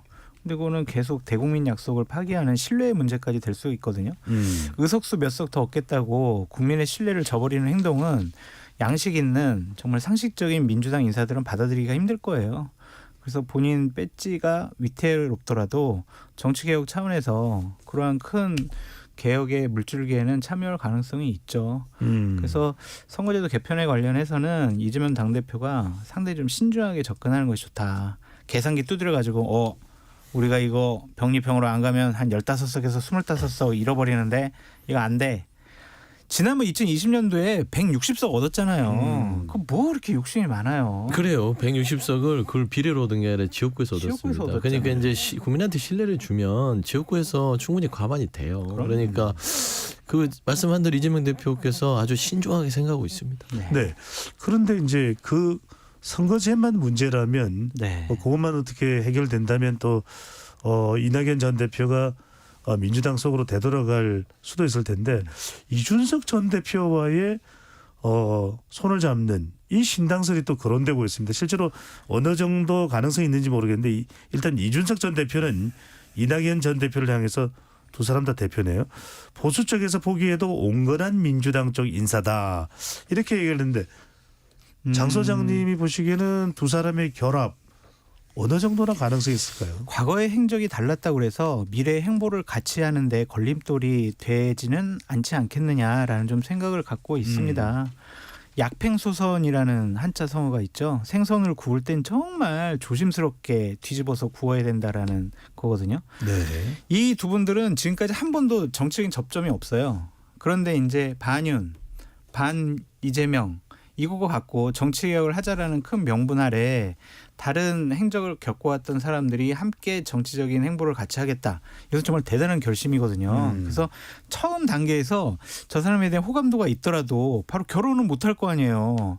저 사람이 건강한지 생각은 바른지 부모님은 어떤지 직업적인 안정성은 있는 것인지 우리 미래를 같이 할 비전은 있는 것인지 그런 것들을 다 따져봐야 되잖아요.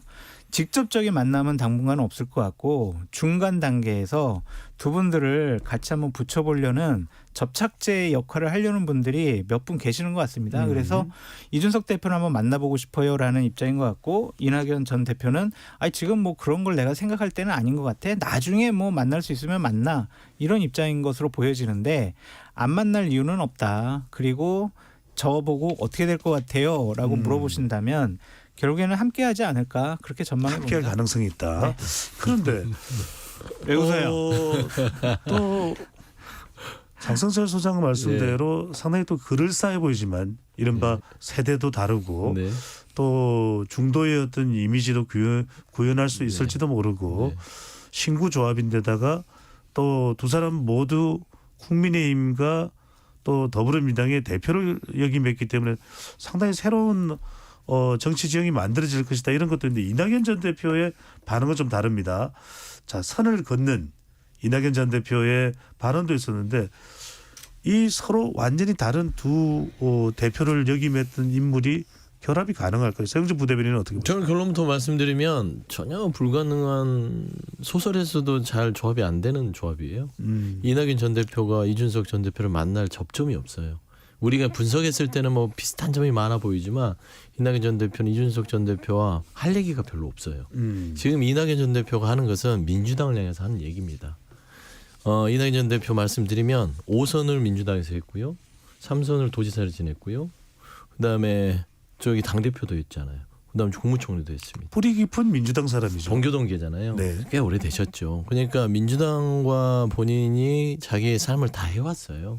그렇기 때문에 당을 떠나기 위한 이런 지금 발언들이 당을 떠나기 위한 여러 가지 모션이 아닙니다. 진짜로 본인이 말한 대로 엄중한 분이기 때문에 엄중하게 접근한 거고 결단해서 뭔가 계속 당에 좀 무거운 승부수 같은 얘기 그런 얘기를 던지는 거지. 지금 이준석 전 대표가 신당 창당을 한다고 해서 거기와 연대를 해볼까 어디하고 해볼까 이렇게 하지 않아요. 근데 이준석 전 대표 입장에서는 충분히 할 수 있는 얘기입니다. 지금 보면은 이준석 전 대표가 지금 한동훈 장관의 출연 등등등 정치 상황이 변하면서 조금 좀 위축된 감이 있어요. 그다음에 선거제가 병리병으로 갔을 때 셈법이 복잡해집니다. 그랬을 때는 송영길 전 대표나 조국 전 장관의 어떤 그런 신당 쪽과 손잡는 거는 본인한테 부담이 크잖아요.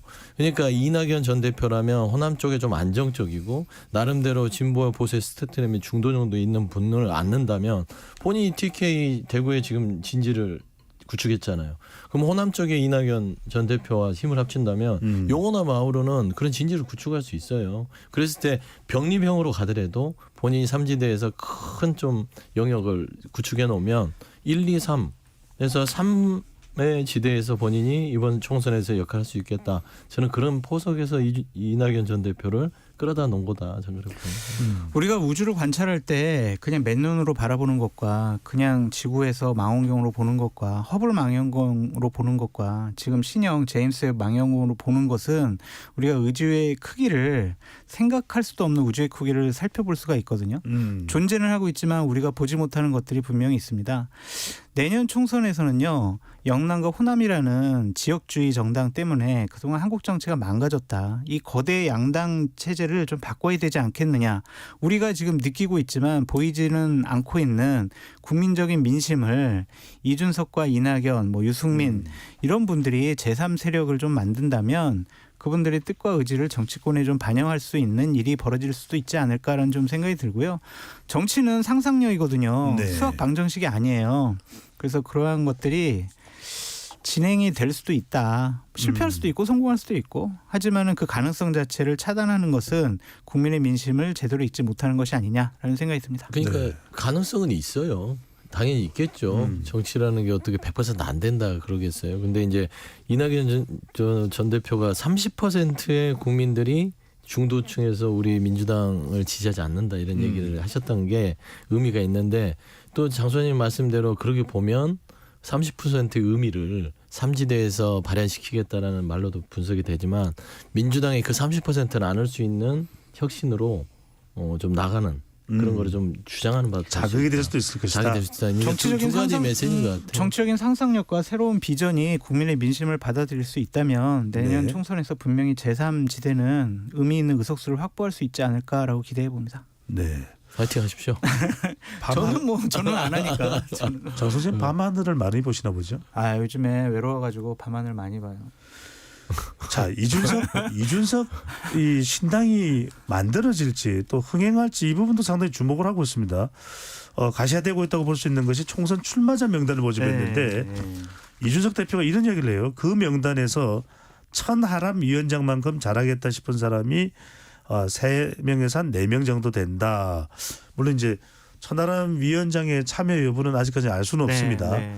자, 꽤 명단에서 괜찮은 사람을 발견했다. 이게 일종의 흥행할 자신감이 있다. 이렇게 봐야 될까요? 그냥 출마할 수 있는 기본적인 스펙이 되는 사람이 3-4명 정도 되는 것 같다. 한번 만나봐야 그것도 우리 정확히 알 수가 있다라는 것이 이준석 대표의 얘기인데 신당 창당을 해서 성공할 것이냐라고 물어보신다면 전 되게 회의적으로 봐요. 그러니까 현재까지는. 저도 자신이 없어요. 저도 30년 동안 정치권을 관찰했지만 영남과 호남이라는 지역주의 정당을 넘어선 이념정당, 가치정당, 포괄정당은 한 번도 성공한 적이 없어요. 네. 그냥 의석수 몇 개 얻어가지고 3-4년 정도 명맥을 유지했지 그렇게 의미 있게 지속적으로 정치 개혁을 할 수 있는 세력이 구축되지 못했거든요. 예전에 노무현 대통령, 김대중, 김영삼 이런 분들도 정치 개혁을 하려고 했지만 그렇게 다 실패했거든요. 그런데 어떻게 그걸 이준석 혼자 할 수 있겠어요. 근데 하지만은 젊은 무모한 정치인이 그걸 도전해 본다라는 것 자체가 의미 있게 저는 보여지는 것이고 만약에 신당이 지역구에 누군가를 출마시켰을 때 의석을 얻는다면 그거는 상당한 성공이라고 볼 수가 있고 거기서 의석을 못 얻더라도 정당 투표에서 병립형이든 연동형이든 어쨌든 정당 투표는 하게 되어 있거든요. 그때 2자리 숫자 이상의 의석수를 확보할 수 있다면 신당은 성공하는 길로 가고 있다라고 봐야 되겠죠. 그래서 제가 이준석 대표한테 얘기한 게 뭐냐면 당신 혼자 하지 말고 여러 사람의 대권 후보들과 함께 해라. 그것이 유승민이든 이낙연이든 아니 김부겸이든 이런 분들과 함께 해야지 지역주의 정당을 극복할 수 있는 최소한의 국민적인 신뢰를 담보할 수 있다. 이렇게 얘기를 하거든요. 네. 어떻게 할지는 모르겠어요. 자, 또 총선을 앞두고 주목받는 인물은 한동훈 장관입니다. 국민의힘의 정책의총에 참석을 했는데 다른 국민의힘 의원들 또 원내대표 사무총장보다도 더 주목을 받았어요. 네. 자, 이건 서영주 부대변인 어떻게 보십니까? 총선 행보가 더 본격화됐다 이렇게 읽어야 될까요? 대놓고 하는 거죠. 뭐. 뭘 본격화예요. 그냥 대놓고 하는 것이고 네. 오래됐고. 이렇게 저렴하게 표현하십니까? 아, 그렇습니까? 진짜. 그러면은 드러내놓고 하는 것이죠. 네, 드러내놓고 하는 것인데 한동훈 장관이 여의도에서 신고식을 했다. 저는 그렇게 생각하지 않습니다. 한동훈 장관을 국민의힘 의원들이 아련을 한 것이죠. 어떤 의미입니까? 아니 한동훈 장관이 어차피 이번 총선의 총 지휘자로서 선대에 설 것인데 한동훈 장관이 다 보는 것이에요. 제가 이번 총선을 총 진두지휘하려고 왔습니다. 네. 얘기하러 온 거예요. 무슨 한동훈 장관이 신고식 하러 오겠어요. 한동훈 장관은 처음부터 태생이 소통령이에요. 그리고 이번 개각에서도 뒤늦게 빠진 부분들도 스타는 마지막에 나타나는 거 아니겠습니까? 그래서 먼저 개각 뒤로 밀어놓고 그다음에 국민의힘 와서 무슨 이민청 관련해서 설명을 했다고 하지만 결국에는 제가 이번 총선에 제가 앞장서서 갈 테니 저를 좀 잘 따라오십시오. 라는 그런 무언중의 어떤 그런 의미를 주고 갔다. 저는 그렇게 보고 싶습니다. 서영재 부대변인이 한동훈 장관의 중량감을 상당히 또 크게 이렇게 평가를 하고 있는데 자, 한 장관이 이 질문을 받으면은 참 작아져요? 답변하기가 힘들 것이다. 라는 그런 예상은 됐습니다만 저도 답변하기 힘들어요. 제가요. 뭔지 알겠어요. 이런 질문을 받습니다. 바로 김건희 여사 관련입니다. 네. 명품백 수수 의혹에 대해서 질문을 했더니 한 장관은 잘 알지 못한다. 수사가 필요하다는 가정을 달고 물어보면 답하기 어렵다. 근데 관련된 질문 계속 나올 수밖에는 그럼요. 없을 텐데 그동안에는 뭐 숱한 어려운 질문에 대해서도 술술술술술술술 뭐 달변에 또 답변을 보여왔던 한 장관이 달라진 한동훈 뭐 이런 이야기가 나오는데 어떻게 해석을 해야 될까요? 법무부 장관 한동훈이 정치인 한동훈으로 변신을 했을 때 가장 큰 허들은 김건희 여사에 대한 문제인 것 같아요. 본인이 알지 못한다라고 그리고 뭐 가정을 상황에서 답변을 못하겠다고 하는 것은 법무부 장관으로는 그렇게 슬쩍 넘어갈 수가 있어요. 하지만은 정치인으로 변신하는 순간 이 부분에 대해서 입장은 분명히 언급을 해야 된다. 그것을 계속 강요받을 수밖에 없고 정치부 기자들 안 봐주거든요. 아마 이 답변 나올 때까지 계속 물어볼 것 같아요. 그래서 이 부분에 대해서 어떠한 입장과 스탠스를 취해야 될지 한동훈 장관으로서는 상당히 머리 아플 것 같다. 이제 김건희 여사 특검 부분에 대해서도 이제 물어볼 거 아니에요. 이런 부분을 어떻게 현명하게 답변할 것인가를 제대로 좀 준비를 해야 될 것 같은데 한동훈 장관에게 드리고 싶은 말씀은 권력자를 보호하겠다, 옹호하겠다라고 하면은 정치하지 않으시는 게 맞아요. 국민을 보호하고 국민 편에 서서 정치를 하겠다라고 해야지 나를 키워주고 대통령이니까 대통령 부인이니까 그분들에 대해서 나는 비판을 하지 못하겠어. 잘못된 걸 지적 못하겠어라는 입장이면은 정치할 자격이 없는 것이죠. 저는 서울의 소리가 최 목사를 통해서 상당히 법률적으로 최재형 목사입니다. 네, 최 목사를 통해서 나쁜 짓을 했다라고 생각하거든요. 법적으로 처벌받아야 한다라는 생각도 갖고 있어요. 하지만은 대통령의 부인이 어떠한 사인에게 저런 명품백을 받았다라는 것 자체는 도덕적으로 정치적으로 보면 대단히 부적절하고 잘못된 일이고 이 사안에 대해서 언급을 하지 않고 국가기록관으로 넘겼으니까 뭔 문제가 있어. 이것을 함정판 이거는 최 목사 잘못이야. 이런 식으로 넘기는 집권 여당 일부의 정치 인사들도 대단히 부적절하고 잘못된 말로 국민을 호도하는 것이 아니냐라는 좀 생각이 듭니다. 서영재 부대변인 어떻게 보십니까? 이거는 정치인 한동훈과 장관 한동훈은 달라야 된다. 대통령과의 관계를 과연 총선에 출마하는 정치인으로서도 유지할 수 있는가라는 또 지적도 나오기도 합니다. 어떻게 보십니까? 말씀한 대로요. 장관할 때가 좋았죠. 이제 정치판에 들어오면은 더 좋을 것 같지만요. 처음에는 이제 꽃길 걸을 것 같잖아요. 이제 들어와 보면 이 정치판이 얼마나 냉혹하고 거친 광야인지를 알게 될 것이다. 제가 맞아요. 매번 말했습니다. 그러니까 메시지 하나하나가 장관 선수 얘기하는 거랑 정치인이 대해서 하는 메시지랑 아예 달라요. 일관성이라든지 모든 걸 평가받게 돼 있고요. 저는 그렇습니다. 한동훈 장관이 누굽니까? 누구를 비판하려면 제가 늘 그 워딩을 보면 과거사까지 다 해서 민주당은 비판합니다. 예전에 뭐를 했다, 뭐를 했 이런 분이 이런 말 하면 되겠습니까? 이렇게 또박또박 얘기하시던 분이 명품백 영상이 있어요. 기사도 아니라. 김건희 여사가 그것도 왜 자꾸 이런 걸 가져오시냐고. 한 번 받은 게 아니라 자꾸 받았던 거예요. 이런 거를 법무부 장관이 이게 김건희 여사가 아니라 김정숙 여사였으면 가만히 있었겠어요? 김혜경 여사였으면 가만히 있었겠어요? 아니거든요. 잘 모른다고 했죠. 그러니까 선택적으로 권력자를 보호하기 위해서 법무부 장관이 이런다.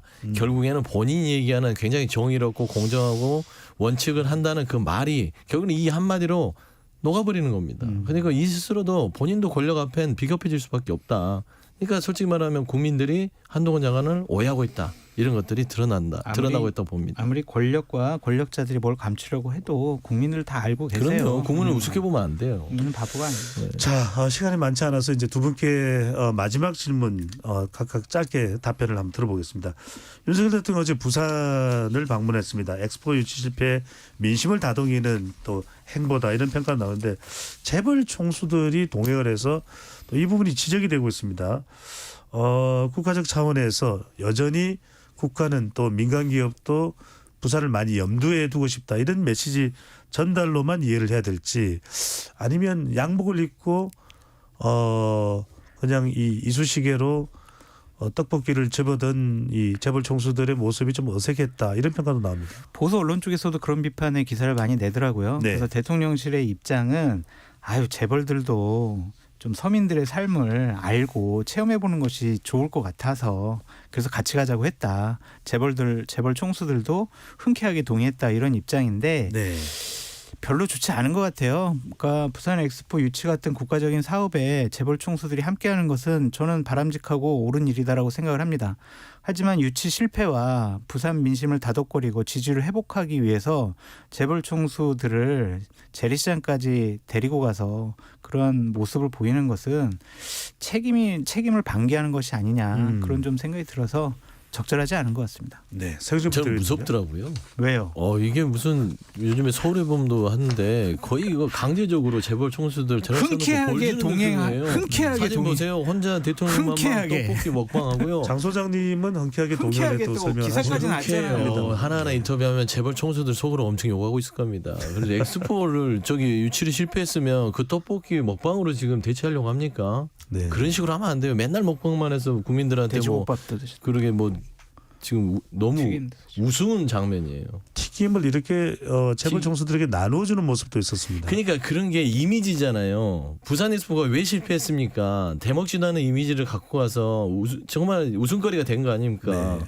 결국은 이것도 또 먹방 이미지를 통해서 부산에 뭘 실질적인 거를 갖다 줄 생각은 안 하고 또 먹방 이미지를 가지고 뭔가 친서민적이다. 전혀 도움이 안 돼요. 이재명 당대표 얘기는 안 해요 오늘? 네. 없습니다. 지금까지 네. 서영주 민주당 상근 부대변인 장성철 공론센터 소장 두 분과 함께했습니다. 잘 들었습니다. 네. 소장입니다. 고맙습니다. 쇠장이 아니고 감사합니다. 대장은 아닙니다.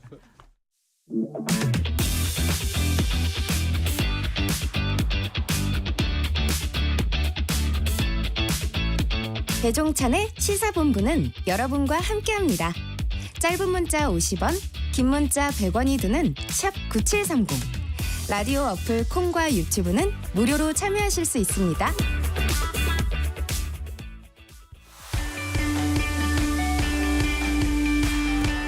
경제를 알기 쉽게 풀어보는 경제본부 시간입니다. 오늘은 KBS 김준범 기자와 함께합니다. 어서 오십시오. 네, 안녕하세요. 네.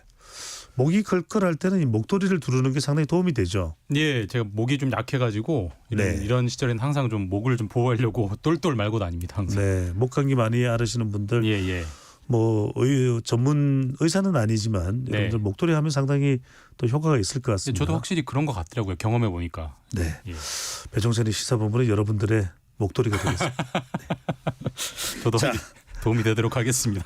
자, 복잡한 정치 현안들도 우리가 구체적으로 훑어보는 게 중요하겠지만 역시 경제입니다. 예. 자, 미중 간에 또 우리 기업들에게는 어떤 또 수출과 수입의 지표에 영향을 미칠 수 있는 이슈가 있는지 중요할 텐데 지난 주말에 미국 정부가 발표한 전기차 보조금 규정안 때문에 우리나라 배터리 기업에 비상기 걸렸다고 해요. 미국 정부가 갑자기 어떤 정책을 내놨길래 우리 배터리 기업들이 긴장하는 반응을 하게 되는 겁니까?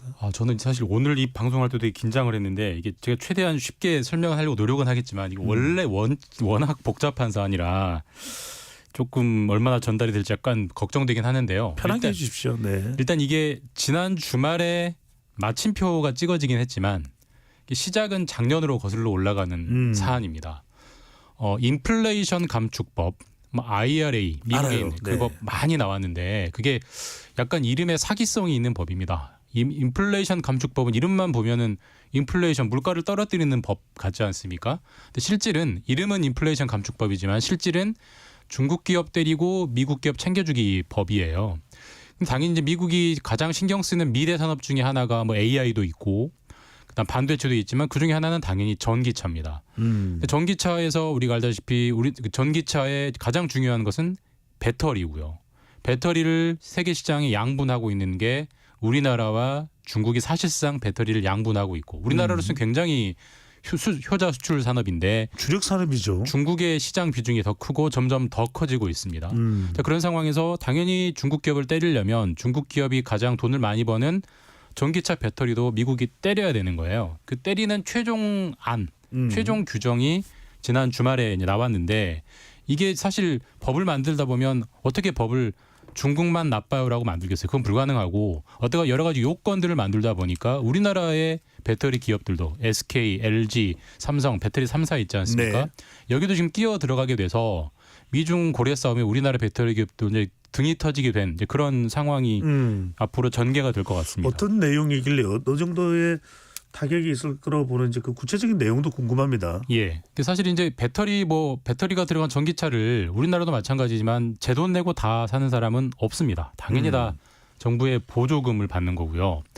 미국 같은 경우는 보조금을 한 1,000만 원 정도를 주는데 미국 정부가 이 보조금 1,000만 원을 줄 때 자신들이 정한 요건에 맞지 않으면 안 주겠다고 정했었는데 그 요건, 구체적 요건 이번에 발표를 했는데요. 해외 우려 기업이라는 개념을 끌고 들어왔어요. 궁금합니다. 해외 우려 기업은 말 그대로 해외에 있는 우려스러운 미국의 국익에 우려스러운 기업을 말하는 건데 딱 4개 나라를 집었습니다. 중국, 러시아, 북한, 이란의 정부가 소유하거나 통제하거나 관할하는 기업은 해외 우려 기업이고 이 해외 우려 기업이 만든 쉽게 말하는 핵심 원료 즉 배터리를 갖다 쓰면 그 전기차에는 보조금 1,000만 원 안 주겠다라고 선언을 했습니다. 근데 똑같은 전기차인데 이건 5천만 원, 저건 4천만 원이면 당연히 다 보조금을 받는 걸 살 거 아니겠습니까? 그렇죠. 사실 이 보조금 1,000만 원을 안 준다는 얘기는 결국 미국에서 장사할 생각하지 말아라 이 뜻이거든요. 근데 결국 해외 우려 기업은 중국, 러시아, 북한, 이란인데 사실상 뭐 전기차 산업의 생태계에서 러시아, 북한, 이란은 존재감이 없어요. 하는 것도 없고 사실상 중국의 배터리 기업들은 해외 우려 기업이니까 중국의 배터리 기업들이 만든 배터리 부품이나 배터리 광물을 갖다 쓴 자동차는 못 받는다 보조금. 그게 현대차든 기아차든 뭐 GM이든 포드든 폭스바겐은 뭐든 못 받는다라고 딱 선언을 한 겁니다. 네. 그러면 지금까지 김준범 기자의 설명을 들어보면 중국을 겨냥한 것이기 때문에 글쎄 그럼 우리 기업에는 왜 문제가 되는 거지? 이런 생각이 들어요. 네, 맞습니다. 그러니까 우리가 이렇게 민감한 반응이 나오는 이유는 뭡니까? 사실 이제 뭐 이 배터리를 뭐 아주 개괄적으로만 들어가면 광물이 들어가신다는 건 알 거예요. 뭐 흑연, 뭐 니켈, 뭐 리튬, 코발트 이런 광물이 들어가는데 사실 우리나라는 뭐 지구의 저주인지 무엇인지 이런 없죠 광물이 당연히 수입을 해오는데 그 대부분의 수입 의존도가 중국에서 나옵니다. 하필 이 배터리는 석유는 중동에서 사오지만 배터리에 들어가는 광물들은 대부분 한 90% 정도를 광물마다 약간 차이는 있지만 90% 이쪽 저쪽을 중국 걸 갖다가 우리가 안에서 이제 조립하는 거거든요. 그럼 핵심적으로 중국산 광물이 들어가는 거 아닙니까? 그러면은 미국 정부가 설정한 해외 우려 기업인 중국산 광물을 갖다 쓰기 때문에 이 제재, 그러니까 보조금 1,000만 원을 못 받는 제재를 피할 길이 없는 거예요. 중국 범위 내에 들어가 버리네요. 예. 가장 좋은 방법은 중국과 아닌 광물을 갖다 쓰면 됩니다. 근데 없어요, 세상에. 지구에 없고 물론 이제 뭐 호주나 몇 가지 대체 물품들이 대체하는 산지들이 있긴 합니다만은 물량이 워낙 부족하고 그다음에 워낙 비싸요. 그러니까 결국 중국에서 나오는 광물만큼 값싸고 품질 좋은 광물을 당장은 끌어올 방법이 없기 때문에 물론 장기적으로는 풀 수는 있겠죠. 근데 장사는 당장 지금 해야 되는 거니까 그게 이제 우리나라 배터리 기업들이 발등에 불이 떨어진 거죠. 네. 중국산이 아닌 광물을 어떻게든 당겨와야 되는 그런 과제가 생긴 겁니다. 저도 기억이 납니다. 그때 윤석열 대통령이 미국을 방문할 때 국빈 방문을 할 때 이 부분이 협의가 될 거냐 상당히 관심을 모았어서 중국이 아닌 뭐 인도네시아나 아르헨티나 같은 국가로부터 강물을 들여와도 우리가 혜택을 받을 수 있냐 그랬더니 인도네시아나 아르헨티나는 미국이 혜택에 포함이 안 되는 나라들이다. 뭐 그런 설명도 있지 않았습니까? 예, 맞습니다. 그래서 이제 지금 어쨌든 중국산 광물에서 당장 내후년에 독립할 방법이 없기 때문에 어쨌든 우리나라 배터리 기업들이 장사는 계속 해야 되고 그래서 나온 절충책이 뭐냐면 중국 회사와 우리나라 회사가 합작 법인을 만듭니다. 이건 가능합니까? 합작 법인을 만들어서 공장도 우리나라에 만들거나 뭐 유럽에 만들거나 중국에 안 만들어요. 자, 그렇게 하면 외형적으로 보면 합작 법인은 중국도 우리나라 기업도 아닌 제3의 약간 뭐 비무장지대 같은 절충지역이 있는 거기 때문에 중국 기업이 아니라고 볼 수도 있죠. 근데 그렇네요. 이번에 미국이 거기까지 건드렸어요. 거기까지 건드려서 합작 법인도 중국 측의 지분이 25% 이하여야만 우리가 보조금을 주겠다. 근데 보통 기업들이 합작을 할 때는 당연히 5대5 합작을 하죠. 그렇죠. 아니면 뭐 51대 49 이 정도 하는 거지. 네. 누가 나는 지분 20% 너는 80% 누가 이렇게 합작을 하겠어요. 그렇게 되면 내 지배권이 언제든지 뺏길 수 있는 건데. 그래서 맞습니다. 지금 우리나라 기업들과 중국의 기업들이 대부분 5대5 합작을 했거든요. 이 지분을 떨어뜨려야 되는 거예요. 25%를. 그러려면 중국의 지분 25%를 우리가 사와야 되고 중국이 그걸 팔아야 되고 이런 지분 재조정 작업이 일어나면 일단 25% 이하로 기준을 맞출 수는 있기 때문에 그 합작 법인이라는 일종의 우회로를 통해서 그걸로 거기가 최종적인 생산지로 세탁을 하면 이제 미국의 보조금 규정을 충족시키는 거기 때문에 단기적으로는 해법은 될 수 있어요. 중국 기업이 그걸 받아들이냐도 그렇죠. 또 관전 포인트네요. 우리는 합작 법인이 25%만 돼도 좋으니 한국 너희와 그렇게 사업하겠습니다라는 의사결정을 일단 해야 되는 건데 일단 중국도 할 것 같습니다. 왜냐하면 전기차 시장에서 미국 시장을 포기한다는 것은 거의 뭐 앙금 없는 찐빵을 먹겠다는 얘기이기 때문에 중국도 전기차 소재, 전기차 배터리를 팔면서 돈을 벌 생각이 있다면 미국 시장을 절대 포기할 수가 없어요. 그러니까 설사 중국 기업 입장에서 25% 지분으로 떨어뜨리는 일종의 수모, 그들 입장에서 치욕을 감수하고라도 우리는 장사하겠다라는 의지가 강하기 때문에 아마 25%로 중국 측 지분을 25%, 거꾸로 말하면 한국 측 지분을 75%로 조정하는 작업에 아마 동의할 것 같습니다.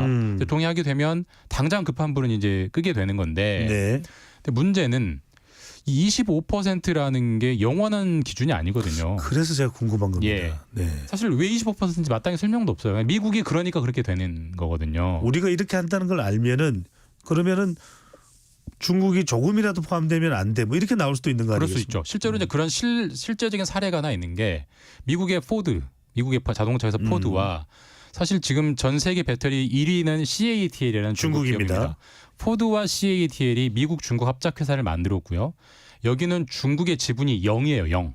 오로지 CATL은 배터리 기술만 제공해 주는 겁니다. 그러니까 사실 이제 미국 정부가 중국 측 지분이 높으면 이런 식으로 문제를 걸 걸 예상을 하고 미리 지분을 확 떨어뜨려 놓은 겁니다. 그래서 이번에 미국 정부가 발표할 때 미국 기자가 물었어요. 이런 식으로 그러니까 중국 측 지분이 제로면 문제 삼지 않을 거냐라고 물어보니까 미국 상무부, 재무부 관리들이 답을 안 합니다. 그러니까 그거는 거기도 문제 삼을 수 있다는 걸 열어두는 거예요. 자, 그러면은 우리가 지금 당장 미국에 발표한 25% 지분, 중국 측 지분 25% 이하로 떨어뜨리는 걸 만족시킨다 하더라도 내년에는 10%라고 할 수도 있는 거고요. 내후년에는 5%라고 할 수도 있는 거예요. 그렇게 되면 사실 또 조정해야 되는 작업이 생기는 거고 사실 그러다 보면 중국이 이건 난 너희랑 더 이상 못하겠어. 우리는 미국 시장 포기할래 이렇게 나올 수도 있는 건데 아까도 말씀드렸지만 중국이 광물을 안 팔면 저희가 배터리를 만들 방법이 없어요. 당장은. 그렇기 때문에 사실 이게 모든 것이 미국 정부의 속마음에 달려 있는 거여서 우리 배터리 기업들 입장에서는 굉장한 불확실성을 안게 되는 거죠. 사실 우리 사업을 할 때 가장 안 좋은 게 불확실성이잖아요. 그러니까요. 예측할 수 없는 한 해 한 해를 계속 맞아야 되는 이제 그런 상황인데 현실로 당장은 울며 겨자 먹기로 방법이 없습니다. 여기에 맞춰가는 수밖에 없는 겁니다. 김 기자 말씀대로 이렇게 좀 단시적으로는 맞춰갈 수 있겠지만 궁극적으로는 미국이 요구하는 것은 중국 조금이라도 들어가면 안 돼 이런 건데 그렇다면 우리가 2차 전지를 만드는 배터리를 만드는 이 과정 또 광물까지 포함해서 대체할 수 있는 이게 궁극적으로는 가능한 목표가 되는 겁니까? 그러니까 이제 광물 독립을 해야 되는 건데요. 아까도 말씀드렸지만 광물이 일단 우리나라에는 없고 결국 중국이 아닌 미국과 친한 나라들에서 사오면 됩니다. 뭐 호주 이런 데서 사오면 되는데 시간이 걸릴 수밖에 없어요. 사실 우리가 기업들끼리 거래선을 하는 것은 몇 년씩 몇십 년씩 이렇게 쌓아온 이 관계를 한꺼번에 트는 게 순식간에 되는 문제가 아니기 때문에 미국이 이제 계속 저렇게 나오면 결국은 점점 중국으로부터 관계를 끊고 호주나 다른 나라의 물건을 사오는 수밖에 없는 건데 아까도 말씀드렸지만 시간이 걸리기 때문에 그 시간을 우리가 이렇게 공급 거래선을 완전히 바꿀 만큼은 미국이 우리에게 충분히 시간을 줄 것이냐가 굉장히 좀 불안한 대목이죠. 만약에 안 된다면은 우리는 사실 미국 시장을 포기하거나 아니면 중국과 관계를 끊어서 배터리 생산량을 떨어뜨리거나 사실 이 수밖에 당장은 없는 겁니다. 네. 긍정적으로 볼 대목도 좀 있습니까? 이 와중에요. 뭐 아까도 말씀드렸지만 이제 길이 확실해진 거죠. 그러니까 우리가 미국 시장에 전기차를 팔 거면 이제는 중국과 점점 손을 놔야 한다는 길이 확실해졌기 때문에 그건 확실해진 겁니다. 그러니까 그 불확실성은 해소가 됐지만 그 길이 너무 쉽지 않을 거기 때문에 과연 할 수 있을 것이냐, 없는 광물로 도대체 어디서 사오란 얘기냐, 이 의문이 계속 남는 거죠. 네. 중국 관련해서 이렇게 이야기를 나누고 있는데 우리 청취자분들 중에서 그것도 문제가 아니에요 하고 제기할 수 있는 부분이 바로 요소수 대란이 있습니다. 지금 뭐 요소수 관련해서도 아직 시장 대란은 일어나고 있지는 않지만 심리적으로는 지금 동공지진이 일어나고 있는데 요소수 대란 문제 이 부분도 내용부터 좀 설명을 해 주시죠. 그러니까 사실 뭐 요소라는 것은 희귀 광물 전혀 아니고요. 요소라는 거는 만들기도 전혀 어렵지도 않습니다. 이건 석탄에서 바로 추출이 되는 건데 다만 우리나라는 이제 비용 문제 때문에 석탄에서 요소를 추출하는 걸 예전역에 포기했고요. 계속 중국에서 수입을 해봤는데 요소는 농업 비료로도 쓰이고요. 근데 지금 더 문제되는 거는 이제 요소를 물로 만든 요소수가 경유차에는 반드시 들어가야 됩니다. 그 오염 물질을 저감하는 장치에 반드시 들어가야 되고 요소수를 안 넣으면 시동이 안 걸립니다. 그러니까 우리가 이제 대자비 기시감이 드는 게 2년 전에 이 요소수 문제가 그대로 한번 터졌어요. 그때 중국에서 한국으로 요소 수출을 막아버리니까 요소가 없으니 요소수가 안 나오는 거고요. 요소수가 없으니 경유차들이 특히 화물차 기사님들 생업이 막혀버린 상황이 생겨서 그때 우리나라가 부랴부랴 중국 아닌 곳에서 요소를 사오느라고 엄청 호들갑을 떨었었거든요. 근데 그게 이제 유야무야 해결이 됐는데 그 2년 전에 생긴 일이 그대로 이번에 이제 반복이 되고 있고 중국 정부가 지금 정확한 배경 설명은 안 하지만 한국으로 잘 팔려가고 있던 요소 수출을 막았습니다. 우리나라에서 입장에서 수입이 안 되는 거고 지금 요소의 재고가 대략 한 3.7개월 그러니까 한 3달 반치 정도 남아 있는데 3달 반 동안 안 팔아버리면 요소가 재고가 제로가 되는 거거든요. 그러면 전국의 모든 화물차가 멈춰져야 되는 그런 최악의 상황도 나올 수 있기 때문에 이것도 굉장히 좀 답답한 대목인 거죠. 김 기자님 여기서 의문이 갑니다. 이렇게 요소수 대란이 다시 또 재현될 가능성이 예고됐다면 2년 전에 또 대안을 시도했던 것처럼 그대로 좀 중국 말고 다른 곳에서 요소를 가져올 수 있는 방법 이걸 또 계속 유지하거나 확보했으면 될 텐데 다시 이렇게 생기는 문제 왜 그런 겁니까? 그러니까 이거 배터리는 사실 미국 정부가 야속한 부분이 있지만 이건 전형적으로 우리 정부의 안이함이라고밖에 볼 수 없는 것 같아요. 사실 소일코도 외양간을 안 고친 건데 그러니까 아까도 말씀드렸지만 요소는 전혀 희귀한 광물이 아니고요. 어느 나라에서나 만들 수 있습니다. 그래서 사실 그때 2년 전에도 베트남 그다음에 다른 나라들에서 수입선 다변화하면서 90%대였던 요소 중국 의존도를 60%까지 떨어뜨렸거든요. 그러니까 하면 된다는 걸 보여줬는데 남은 2년 동안 그냥 중국이 편하니까 계속 사왔던 겁니다. 그러니까 지금이라도 빨리 다변화시키는 게 가능하기도 하고요. 빨리 해야 되는 상황인 것 같습니다. 알겠습니다. 정책은 항상 선제적이어야 된다는 걸 다시 한번 깨닫게 됩니다. KBS 김준범 기자와 경제 관련 이야기 나눠봤습니다. 잘 들었습니다. 네, 감사합니다. 배종찬의 시사본부 오늘 준비한 소식은 여기까지입니다. 달라진 구성 어떻게 오늘도 잘 들으셨는지요? 여러분들 감기 계속 강조를 드립니다. 걸리시지 않도록 잘 또 관리해 주시면 좋겠습니다. 저는 내일 낮 12시 20분에 다시 찾아오겠습니다. 행복하고 안전한 오후 보내십시오.